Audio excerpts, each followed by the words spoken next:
ദിവ്യകാരുണ്യ ഈശോയ്ക്കും അവിടുത്തെ പരിശുദ്ധയായ അമ്മയ്ക്കും വത്സലരും പ്രിയപ്പെട്ടവരുമായ സഹോദരി സഹോദരന്മാരെ, 23-ാം സങ്കീർത്തനത്തിൽ ആനന്ദപൂർവം നാം ഏറ്റുചൊല്ലുന്നു, കർത്താവ് എൻ്റെ ഇടയനാകുന്നു, എനിക്കൊന്നിനും മുട്ടുണ്ടാവുകയില്ല. പച്ചയായ പുൽത്തുകടികളിൽ അവിടുന്ന് എന്നെ മേയിക്കും, പ്രശാന്തമായ ജലാശയത്തിലേക്ക് അവിടുന്ന് എന്നെ നയിക്കും.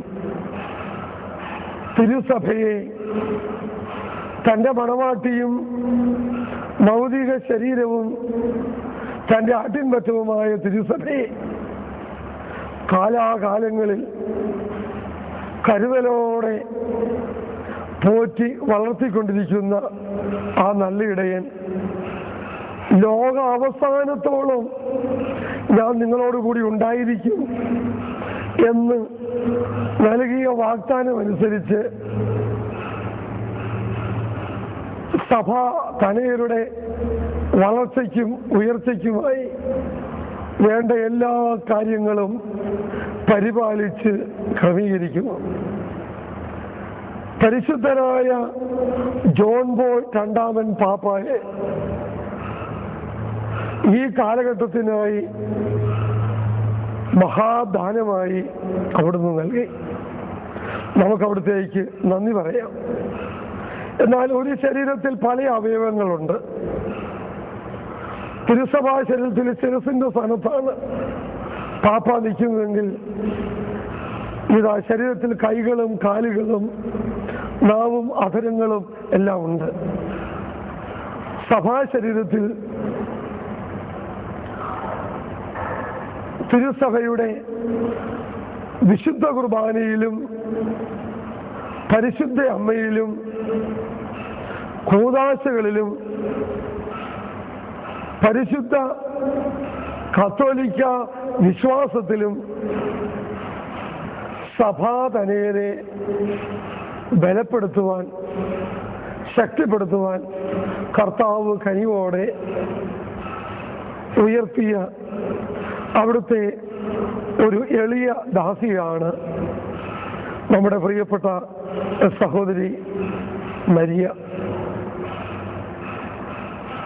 ദൈവം നമുക്ക് തന്ന ഒരു സ്നേഹ സമ്മാനമാണത്. പരിശുദ്ധിയായ അമ്മയോട് ചേർന്ന് ആ മകളെ സമർപ്പിച്ചുകൊണ്ട്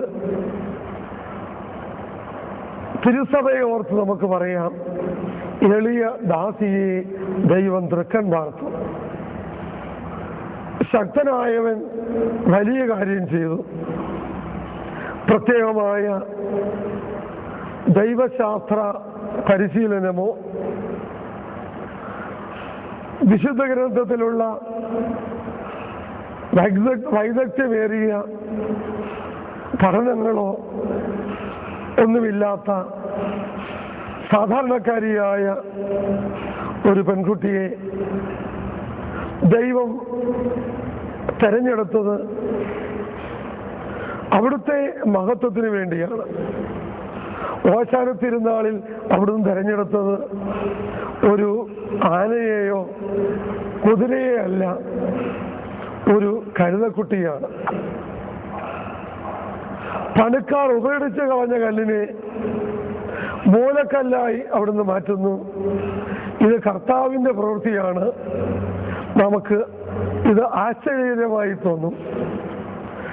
പ്രത്യേകമായ ദൈവശാസ്ത്ര പരിശീലനം ഒന്നും ഇല്ലാത്ത നമ്മുടെ ഈ സഹോദരി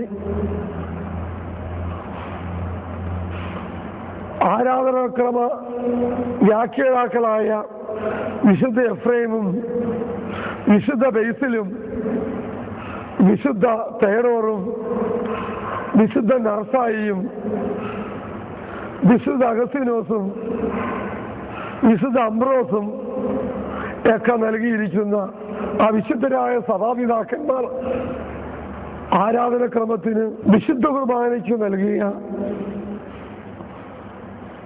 ആധികാരിക വ്യാഖ്യാനങ്ങളാണ്. അവയൊന്നും പഠിക്കുകയോ വായിച്ചറിയുകയോ ചെയ്തിട്ടില്ലാത്ത കർത്താവിൻ്റെ ഈ എളിയ ദാസിക്ക് ഈശോയും പരിശുദ്ധ അമ്മയും നേരിട്ട് വെളിപ്പെടുത്തി കൊടുത്ത് എനിക്കും നിങ്ങൾക്കും ഈ കാലഘട്ടത്തിലെ സകലർക്കും വളരെ ലളിതമായ രീതിയിൽ മനസ്സിലാക്കത്തക്ക രീതിയിൽ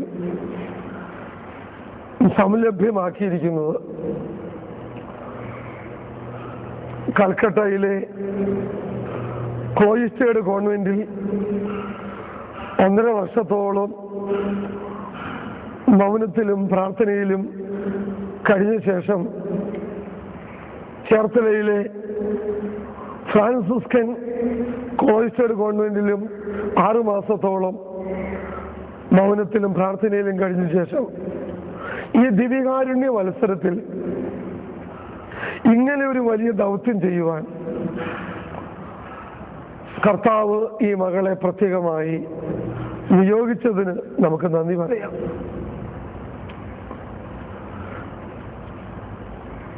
ഇനിയും കർത്താവ് ഇതുപോലുള്ള കാര്യങ്ങൾക്ക് ഈ മകളെ തുടർന്ന് ഉപയോഗിക്കുവാൻ, അതുവഴി നമ്മുടെ ഈ കാലഘട്ടം ദൈവിക ജ്ഞാനം കൊണ്ട് സകലരും നിറയുവാൻ നമുക്ക് പ്രാർത്ഥിക്കാം.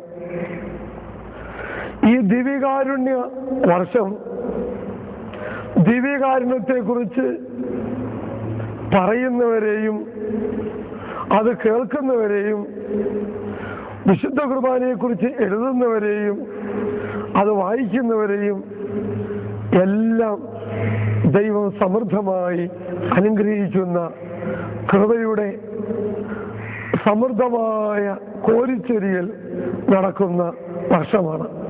ഈ ദിവ്യകാരുണ്യ വർഷത്തിൻ്റെ സമൃദ്ധമായ കൃപ വർഷിക്കപ്പെടുന്ന, ആ കൃപയാൽ മനസ്സും ഹൃദയവും നനഞ്ഞു കുതിരുന്ന ഈ കാലഘട്ടത്തിൽ ഈ ദിവ്യകാരുണ്യ പ്രബോധനങ്ങൾ വിത്തുപോലെയും വളം പോലെയും എല്ലാ ഹൃദയങ്ങളിലും എല്ലാ സമൂഹങ്ങളിലും എത്തിക്കുന്നതിന് ഈശോയ്ക്ക് എന്നെയും നിങ്ങളെയും ആവശ്യമുണ്ട്. അവിടുന്ന് ചോദിക്കുന്നു, ആര് എനിക്കായി പോകും? ആരെ ഞാൻ അയക്കും? ഇതാ ഞാൻ, എന്നെ അയച്ചാലും എന്ന് പറഞ്ഞുകൊണ്ട് കുറേ സഹോദരങ്ങൾ കർത്താവിൻ്റെ കൃപയിൽ മുന്നോട്ട് വന്നപ്പോഴാണ് ഈ കാസറ്റുകൾ നമുക്കിപ്പോൾ ലഭ്യമായിരിക്കുന്നത്. അത് നിർമ്മിച്ചവരെയും അതിനായി പ്രവർത്തിച്ചവരെയും അത് പ്രചരിപ്പിക്കുന്നവരെയും അവരുടെ തലമുറകളെയും ദിവ്യകാരുണ്യ ഈശോ തൻ്റെ അമ്മയോട് ചേർന്ന് സമൃദ്ധമായി അനുഗ്രഹിക്കട്ടെ എന്ന് ആശംസിക്കുകയും പ്രാർത്ഥിക്കുകയും ചെയ്യുന്നു. ആമേൻ.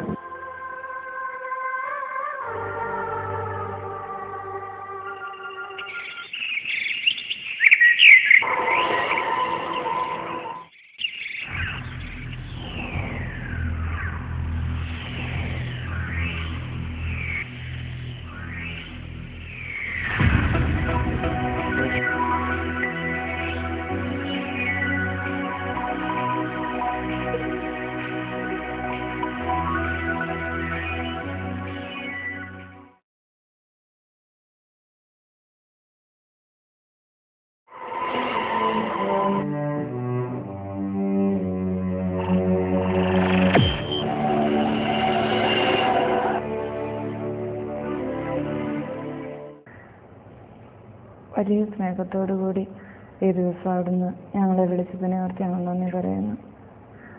ദൈവമേ, ഈ നിമിഷവും ഞങ്ങൾ അങ്ങയുടെ കരങ്ങളിലാണല്ലോ. കർത്താവേ, നന്ദി. അങ്ങറിയാതെ ഒന്നും ഞങ്ങളുടെ ജീവിതത്തിൽ സംഭവിക്കുന്നില്ല. അനേക സ്ഥലങ്ങളിൽ നിന്ന് ഞങ്ങളെ ഒരുമിപ്പിച്ച് നിന്റെ മുമ്പിൽ കൂട്ടിയതിനെ ഓർത്ത് ഞാൻ നന്ദി പറയുന്നു. എൻ്റെ ഈശോയെ, അവിടുത്തെ വലിയ സ്നേഹത്തെ ഓർത്ത് ഞങ്ങൾ നന്ദി പറയുന്നു. ഞങ്ങളുടെ ഓരോരുത്തരുടെയും ഹൃദയങ്ങളിലേക്ക് ഇന്ന് രാവിലെ അങ്ങ് എഴുന്നള്ളി വന്നല്ലോ ഈശോയെ. നാഥ, ഞങ്ങളുടെ ഹൃദയത്തിൽ, ഞങ്ങളുടെ ജീവിതത്തിൽ അതെല്ലാം നിറഞ്ഞു നിൽക്കുവാനായിട്ട്, അങ്ങയുടെ സ്നേഹം മുഴുവൻ നിറഞ്ഞു നിൽക്കുവാനായിട്ട് ഞങ്ങളെ അനുഗ്രഹിക്കണമേ. ഏറ്റവും പ്രിയപ്പെട്ട പരിശുദ്ധാത്മാവേ, ഞങ്ങളുടെ ആത്മാവിൽ വസിച്ചുകൊണ്ട് ഞങ്ങളെ അങ്ങ് വിശുദ്ധീകരിക്കാൻ തീരുമാനസായതിനെ ഓർത്ത് ഞങ്ങൾ നന്ദി പറയുന്നു. ദൈവത്തിൻ്റെ സ്നേഹം ഞങ്ങളുടെ ഹൃദയത്തിലേക്ക് അവിടുത്തെ പരിശുദ്ധാത്മാവിലൂടെ ചൊരിയപ്പെട്ടിരിക്കുകയാണല്ലോ. ആ സ്നേഹം ഞങ്ങളുടെ ഹൃദയത്തിൽ നിറഞ്ഞ് കവിഞ്ഞ് അത് പുറത്തേക്ക് ഒഴുകി മറ്റുള്ളവർക്ക് ജീവൻ പകരുന്നതാക്കി തീർക്കണമേ എന്ന് പ്രാർത്ഥിക്കുന്നു. ഞങ്ങളുടെ ജീവിതത്തെ മറ്റുള്ളവർക്ക് ജീവനുള്ളതാക്കി തീർക്കുന്ന പ്രാർത്ഥന നിറഞ്ഞതായിരിക്കുവാൻ, പ്രവൃത്തിയുള്ളതായിരിക്കുവാൻ അവിടുന്ന് ഞങ്ങളെ അനുഗ്രഹിക്കണമേ. പരിശുദ്ധയമ്മേ മാതാവേ, അമ്മയുടെ വിലയേറിയ സ്നേഹത്തെ ഓർത്ത്, വലിയ സാന്നിധ്യത്തെ ഓർത്ത്, മധ്യസ്ഥത്തെ ഓർത്തെല്ലാം ഞങ്ങൾ നന്ദി പറയുന്നു. അമ്മ ഇപ്പോഴും ഞങ്ങൾക്ക് വേണ്ടി പ്രാർത്ഥിച്ച് ഞങ്ങളുടെ കൂടെ ആയിരിക്കുന്നതിനെ ഓർത്ത് ഞങ്ങൾ നന്ദി പറയുന്നു. ഈ ശുശ്രൂഷകളിലെല്ലാം അമ്മയുടെ സാന്നിധ്യം ഞങ്ങൾ അറിയുന്നു, നന്ദി പറയുന്നു. അമ്മേ, സകല വിശുദ്ധരെയും മാലാഖമാരെ നിങ്ങളും ഞങ്ങൾക്ക് വേണ്ടി പ്രാർത്ഥിക്കണമേ. ആമേൻ. നല്ല ഈശോയെ, ഈ ജനത്തിന് അല്പമെങ്കിലും നൽകുവാൻ എൻ്റെ പക്കലൊന്നുമില്ലെന്ന് അവിടുന്ന് അറിയുന്നുണ്ടല്ലോ. ഈ ജനം മുഴുവൻ നിരന്തരം അങ്ങയുടെ കൂടെയാണ് താനും. കർത്താവെ, ഇവർക്ക് നൽകുവാൻ എൻ്റെ പക്കലുള്ളത് ഞാൻ അങ്ങേക്ക് നൽകുന്നു. അങ്ങനോട് ആവശ്യപ്പെട്ടല്ലോ ഈശോ, നിൻ്റെ പക്കലുള്ളത് തരാൻ. ഈശോ, എൻ്റെ പക്കൽ അങ്ങനെക്ക് തന്ന ഈ ജീവിതം അല്ലാതെ ഒന്നുമില്ല. ഈശോ, അവിടെ നൽകിയ ഈ ജീവിതം അവിടുത്തെ കരങ്ങളിലേക്ക് ഞാൻ ഏൽപ്പിക്കുന്നു. കർത്താവെ, എന്ന് അങ്ങ് തന്നെ അപ്പം മുറിച്ച് വിളമ്പണമേ. ഈശോയിന്ന് തന്നെ അങ്ങ് തന്നെ അപ്പം മുറിച്ച് വിളമ്പണമേ. വചനം അവിടുന്ന് പങ്കുവെച്ച് കൊടുക്കണമേ. അങ്ങ് തന്നെ നൽകുമ്പോൾ ഇവർ ഭക്ഷിച്ച് തൃപ്തരായി കുട്ടകളിൽ ശേഖരിച്ചുകൊണ്ട് മടങ്ങുമല്ലോ. അത് മറ്റുള്ളവർക്കും കൊടുക്കാൻ വേണ്ടി തികയുമല്ലോ. ഈശോയെ, ഞാൻ അങ്ങനെ ചെയ്യുമെന്ന് ഞാൻ വിശ്വസിക്കുന്നു. ഞാൻ അങ്ങനെ ചെയ്തതല്ല ഞാൻ ഓർക്കുന്നു. ഈശോയെ, നന്ദി പറയുന്നു. ഏറ്റവും പ്രിയപ്പെട്ട പരിശുദ്ധാത്മാവെ, ഒരിക്കൽ കൂടി ഞാൻ അങ്ങയോട് യാചിക്കുകയാണ്, അങ്ങയോട് അപേക്ഷിക്കുകയാണ്. അവിടുന്ന് എൻ്റെ പ്രാർത്ഥന കേൾക്കുന്ന വിശ്വാസത്തോടുകൂടി സ്നേഹത്തോടെ പറയുകയാണ്, പരിശുദ്ധാത്മാവെ, ഇത് അങ്ങയുടെ ശുശ്രൂഷയാണ്, എൻ്റേതല്ല. അങ്ങ് തന്നെ ഈ ജനത്തോട് സംസാരിക്കണമേ. മുഴുവൻ സമയവും പരിശുദ്ധാത്മാവെ, അങ്ങ് തന്നെ ഈ ശുശ്രൂഷ ഏറ്റെടുക്കണമേ. കർത്താവിൻ്റെ കഴുതയായി തീരുവാൻ മാത്രം എന്നെ അനുഗ്രഹിക്കണമേ. ഈശോയെ നന്ദി. ഒരു ഹൈന്ദവ കുടുംബത്തിൽ ജനിച്ച എൻ്റെ പേര് മരിയ എന്ന്. അച്ഛനും അമ്മയും ഒരാങ്ങളെയും അനുജത്തിയുണ്ട് എനിക്ക്. 10-12 വയസ്സ് വരെ ഹിന്ദുവായിട്ട് ജീവിച്ച എനിക്ക് ഈശോയെക്കുറിച്ചൊന്നും അറിയില്ലായിരുന്നു. മാതാവിനെക്കുറിച്ച്, ഈശോയെക്കുറിച്ചൊക്കെ വല്ലവരും പറഞ്ഞു കേൾക്കുമ്പോൾ മാതാവും ഒരു ദൈവമാണെന്നാണ് ഞാൻ കരുതിയിരുന്നത്. ഈശോ ഒരു ദൈവം, പിന്നെ വിശുദ്ധന്മാരൊക്കെ ദൈവങ്ങൾ, അങ്ങനെയാണ് കരുതിയിരുന്നത്. അത് കൂടുതലൊന്നും അറിയില്ലായിരുന്നു. എന്നാൽ ഈശോയുടെ വലിയ കാരുണ്യത്താൽ, വലിയ കൃപയാൽ, അങ്ങനെ പറയാൻ എനിക്കിഷ്ടം, എല്ലാ സ്വത്തുക്കളും നഷ്ടപ്പെട്ടു പോയി.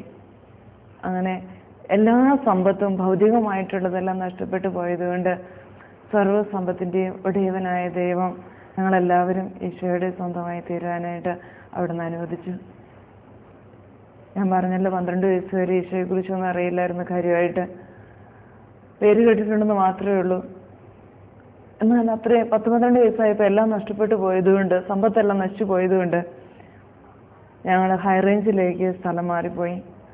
അങ്ങനെ അവിടെ പോയി കുറച്ച് സ്ഥലമൊക്കെ വാങ്ങിച്ച് ജീവിതം തുടങ്ങിയപ്പോഴേക്കും അപ്പച്ചൻ തീർത്തും മദ്യത്തിന് അടിമയായി പോയി. കാരണം നഷ്ടപ്പെട്ടു പോയ സമ്പത്തുകളെല്ലാം തിരിച്ചു കിട്ടുകയില്ല എന്നുള്ള ഒരു ചിന്തയിൽ നിന്ന് പിന്നെ നിയന്ത്രിക്കാൻ വയ്യാത്ത മദ്യപാനത്തിന് അടിമയായി തീർന്നു അപ്പച്ചൻ. അങ്ങനെ വന്നതുകൊണ്ട് അവിടെ ഉണ്ടായിരുന്ന സ്ഥലവും ഏറെ താമസിയാതെ മുഴുവനും വിറ്റു. പിന്നെ ഒരു വാടക വീട്ടിലായി താമസം. ആ നാളുകളിൽ എൻ്റെ വിദ്യാഭ്യാസം അവസാനിച്ചു. ഞാൻ 6ാം ക്ലാസ് വരെ പഠിച്ചു. പഠനം അവസാനിച്ചു. ഹൈ റേഞ്ചിൽ ഞങ്ങൾ താമസിച്ചിരുന്ന പ്രദേശത്തുണ്ടായിരുന്ന ജനങ്ങളുടെ രീതി അനുസരിച്ച് ഈറ്റ വെട്ടിയും പരമ്പ് നെയ്തും ഒക്കെ ഒരു ജീവിതം. വനത്തിൽ പോയി ഈറ്റ വെട്ടണം, പരമ്പ് നെയ്യണം, അതടുത്തുള്ള കടയിൽ കൊടുക്കും. അങ്ങനെ വീട്ടിലെ കാര്യങ്ങളെല്ലാം ഞാൻ തന്നെ നോക്കാൻ തുടങ്ങി. അമ്മ അപ്പോഴേക്കും രോഗങ്ങളൊക്കെ ആയി തുടങ്ങിയിരുന്നു. അമ്മയ്ക്ക് ഒത്തിരി വലിയ ജോലിയൊന്നും ചെയ്യാൻ പറ്റത്തില്ല. ഇളയവർ രണ്ടുപേരും പഠിക്കുക. ഇങ്ങനെ 2-3 വർഷം കഴിഞ്ഞു പോയി. അക്ഷരങ്ങളൊക്കെ ഞാൻ മറന്നു തുടങ്ങി. ആ നാളുകളിൽ ഒരു ദിവസം എൻ്റെ അമ്മ കോതമംഗലത്ത് ചെറിയ പള്ളിയിൽ പ്രാർത്ഥിക്കാൻ വന്നു. എന്നെക്കുറിച്ച് ചേർത്ത് കുട്ടികളൊക്കെ സ്കൂളിൽ പോകുന്ന കണ്ടു കഴിഞ്ഞപ്പോൾ അമ്മച്ചിക്ക് സങ്കടമായി. നന്നായിട്ട് പഠിക്കാൻ എനിക്ക് ആഗ്രഹമുണ്ടെന്ന് അമ്മയ്ക്ക് അറിയുകയും ചെയ്യായിരുന്നു. അതുകൊണ്ട് അമ്മ അതോർത്ത് കരഞ്ഞുകൊണ്ട് അവിടെ ഇരിക്കുമ്പോൾ ഇന്നും എനിക്കോ എൻ്റെ അമ്മയ്ക്കോ ഒന്നും അറിയത്തില്ലാത്ത ഒരു സിസ്റ്റർ അമ്മച്ചിയുടെ അടുത്ത് വന്ന് അമ്മച്ചിയോട് ചോദിച്ചു, എന്തിനാ കരയുന്നത്? അപ്പോൾ അമ്മച്ചി പറഞ്ഞു, ഇങ്ങനെ എനിക്കൊരു കൊച്ചുണ്ട്, അതിനെ പഠിപ്പിക്കാൻ പറ്റാത്തതുകൊണ്ട് കരയാന്ന് പറഞ്ഞു. ആ സിസ്റ്റർ അമ്മച്ചിയുടെ ഒരു അഡ്രസ്സ് എഴുതി കൊടുത്തിട്ട് പറഞ്ഞ്, സ്കൂള് തുറന്നെങ്കിലും സാരമില്ല, ചേച്ചി എന്നൊന്ന് അന്വേഷിച്ച് നോക്ക്, ഇതൊരു ബാലഭവന്റെ അഡ്രസ്സാണ്, സിസ്റ്റർമാർ നടത്തുന്ന ഒരു സ്ഥലമാണ്, സാമ്പത്തികം ഇല്ലാത്ത വീട്ടിലെ കുട്ടികളെയൊക്കെ അവർ പഠിപ്പിക്കുമെന്ന് പറഞ്ഞു. അങ്ങനെ അമ്മച്ചി ആ സിസ്റ്റർ കൊടുത്ത അഡ്രസ്സും കൊണ്ട് ആ സ്ഥാപനത്തിൽ ചെന്നു. അത് വാഴക്കുളത്തുള്ള ഒരു ബാലഭവനില. അവിടെ ചെന്നപ്പോൾ ആ സിസ്റ്റർ പറഞ്ഞു, എൻ്റെ പൊന്നു ചേച്ചി, ഇവിടെ പാ വിരിച്ചു കൊടുക്കാൻ പോലും ഇടയില്ല, നിറഞ്ഞിരിക്കുക. അപ്പം അതുകൊണ്ട് ഇവിടെ ഇടയില്ല, എന്നാൽ പോകുന്ന വഴിക്ക് ആയവന എന്ന സ്ഥലത്തൊന്ന് കയറി നോക്കണം, അവിടെ ഒരു ബാലഭവനുണ്ട്, അവിടെ ചിലപ്പോൾ സീറ്റ് ഉണ്ടാവുമായിരിക്കും, ഒന്ന് ചോദിച്ചു നോക്കാൻ പറഞ്ഞു. അങ്ങനെ നമുക്ക് തിരിച്ചു വന്ന വഴിക്ക് കോതമംഗലത്തിന് മാറ്റൊഴുക്കി ഇടയ്ക്കുള്ള ആയവന എന്ന സ്ഥലത്ത് തിരുഹൃദയ സഭയിലെ സിസ്റ്റേഴ്സ് നടത്തുന്ന ജ്യോതി ബാലഭവനിൽ കയറി. അവിടെ വന്ന് സിസ്റ്റർ പേഷ്യൻസിനോട് സംസാരിച്ചപ്പോൾ സിസ്റ്റർ പറഞ്ഞു, ഇവിടെയും ഇടയില്ല, നിറഞ്ഞിരിക്കുകയാണ്. അപ്പം അമ്മച്ചി ഒത്തിരി വിഷമത്തോടുകൂടി കരയുകയൊക്കെ ചെയ്തു. എന്നിട്ടും അവിടെ പറ്റിയില്ലല്ലോ, ഇടയില്ലല്ലോ എന്ന് പറഞ്ഞതുകൊണ്ട് അടുത്ത വർഷം കൊണ്ടുവരാൻ പറഞ്ഞതുകൊണ്ട് അമ്മച്ചി ഇറങ്ങിപ്പോന്നു. അമ്മച്ചി പുറത്തേക്ക് പോന്നപ്പോൾ സിസ്റ്റർ പേഷ്യൻസ് അകത്തേക്ക് ചെന്ന് ചാപ്പലിന്റെ വാതിൽക്കൽ കൂടി കടന്നു പോയപ്പോൾ ഈശോ തന്നോട് സംസാരിക്കുന്നത് പോലെ തോന്നി എന്നാ സിസ്റ്റർ എന്നോട് പിന്നെ പറഞ്ഞത്. എന്തായാലും സിസ്റ്ററിന് സങ്കടം സഹിക്കാൻ പറ്റാതെ വീണ്ടും തിരിച്ചു വന്ന് അമ്മച്ചിയെ പുറകോട്ട് വിളിച്ചിട്ട് പറഞ്ഞു, ആ കൊച്ചിനെ കൊണ്ടുപോരെ. അങ്ങനെ ഒരു ജോഡി ഡ്രസ്സുമായിട്ട് ആ തിരുഹൃദയ മഠത്തിലെ ജ്യോതി ബാലഭവനിലേക്ക് വീണ്ടും പഠിക്കാൻ വേണ്ടിയിട്ട് ഞാൻ വന്നു. എല്ലാം ആദ്യം തൊട്ട് പഠിക്കേണ്ടി വന്നു. എങ്കിലും കർത്താവ് കൂടെ ഉണ്ടായിരുന്നത് കൊണ്ട് നല്ല മാർക്കോടുകൂടി 10ാം ക്ലാസ് പാസ്സാകാൻ കഴിഞ്ഞു. ഈ കാലത്ത് മഠത്തിൽ അവിടെ താമസിക്കുന്ന സമയത്താണ് ഈശോയെ കുറിച്ച് കുറച്ചുകൂടി കൂടുതലായിട്ട് ഞാൻ അറിയുന്നത്. എങ്കിലും ഈശോ രക്ഷകനാണെന്നോ അല്ലെങ്കിൽ രക്ഷിക്കുമെന്നോ എങ്ങനെ രക്ഷിക്കുന്നൊന്നും എനിക്ക് മനസ്സിലായില്ല. ഈശോയെ കുറച്ചുകൂടി സ്നേഹിച്ചു, അത്രേ ഉള്ളൂ. എന്നാൽ അതിനേക്കാൾ അധികമായിട്ട് ഞാൻ അന്ന് മനസ്സിലാക്കിയത് സ്നേഹിച്ചതൊക്കെ പരിശുദ്ധ അമ്മയാണ്. എല്ലാ പ്രാർത്ഥനകളും ഞാൻ മറന്നുപോയെങ്കിലും എത്രയും ദയുള്ള മാതാവേ എന്ന പ്രാർത്ഥന മാത്രം മറക്കാതെ മനസ്സിലുണ്ടായിരുന്നു അവിടുന്ന് പോന്നു കഴിഞ്ഞപ്പോഴും. പിന്നെ അവിടെ വെച്ച് വിശുദ്ധരുടെയൊക്കെ ജീവചരിത്രം അറിയാനായിട്ട് ഇടയായി. പ്രത്യേകിച്ച് സിസ്റ്റർ കഥയൊക്കെ പറഞ്ഞു തരുമ്പോൾ ഒരിക്കൽ ഫാദർ ഡാമിയനെ കുറിച്ച് ഒരു കഥ പറഞ്ഞു തന്നു.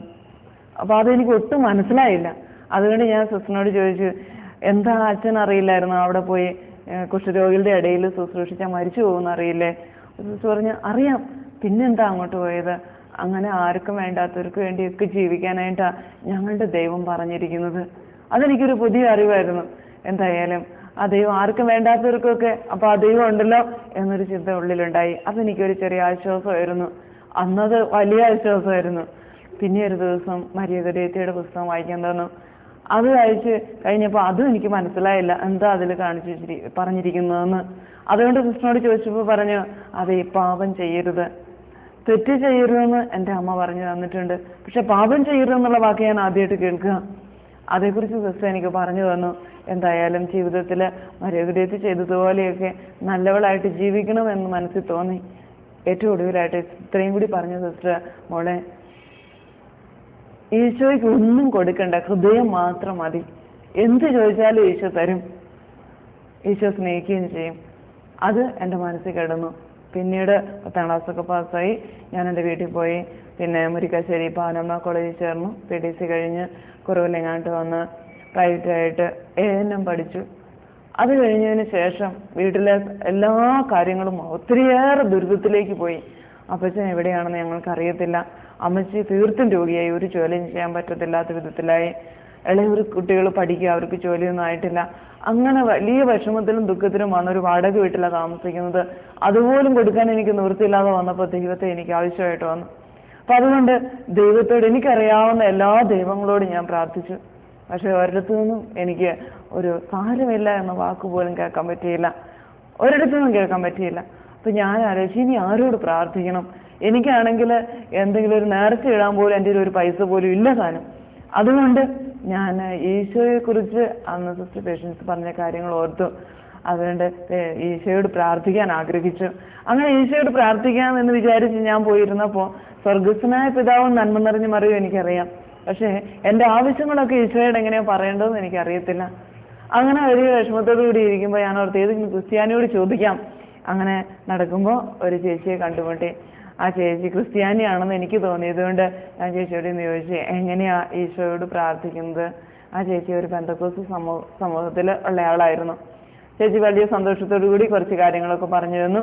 പിന്നെ അവരുടെ പാസ്റ്റർ അടുത്തേക്ക് എന്നെ കൂട്ടിക്കൊണ്ടുപോയി.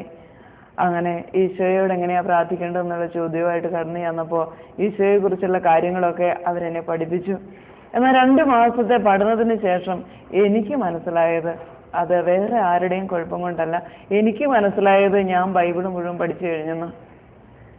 അത് മുഴുവൻ പഠിപ്പിച്ചു എന്നൊന്നും ആരും അവകാശപ്പെട്ടില്ല. പക്ഷെ എനിക്ക് തോന്നി ഞാൻ ബൈബിൾ മുഴുവൻ പഠിച്ചു കഴിഞ്ഞു എന്ന്. വചനത്തെ വചനം കൊണ്ട് വെട്ടാനും കീറാനും മുറിക്കാനും കുത്തിക്കെട്ടാനും ഒക്കെ പഠിച്ചു ഞാൻ.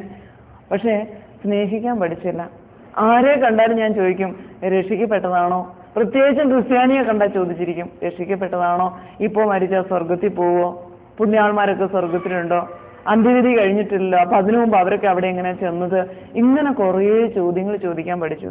എന്നാൽ രക്ഷിക്കപ്പെട്ടതാണോ എന്ന ചോദ്യം എന്നോട് തന്നെ ഒരു പ്രാവശ്യമെങ്കിലും ചോദിച്ചെങ്കിൽ ഞാൻ രക്ഷപ്പെട്ടേനെ. ആ ചോദ്യം എന്നോട് ചോദിക്കാൻ മറന്നുപോയി. മറ്റുള്ളവരോടൊക്കെ ഇങ്ങനെ ചോദിച്ച് നടന്നു. അങ്ങനെ ചോദിക്കുമ്പോൾ അവർക്ക് ഉത്തരം പറയാൻ പറ്റാതെ അവര് സാമാന്യം നന്നായിട്ട് ഉത്തരം തന്നാൽ പോലും അതിനെയൊക്കെ ഒടുക്കി എങ്ങനെയെങ്കിലും തിരിച്ചു പറഞ്ഞ് അവർ തോപ്പിച്ചു കഴിയുമ്പോൾ ഉള്ളിലൊരു സംതൃപ്തിയാണ്.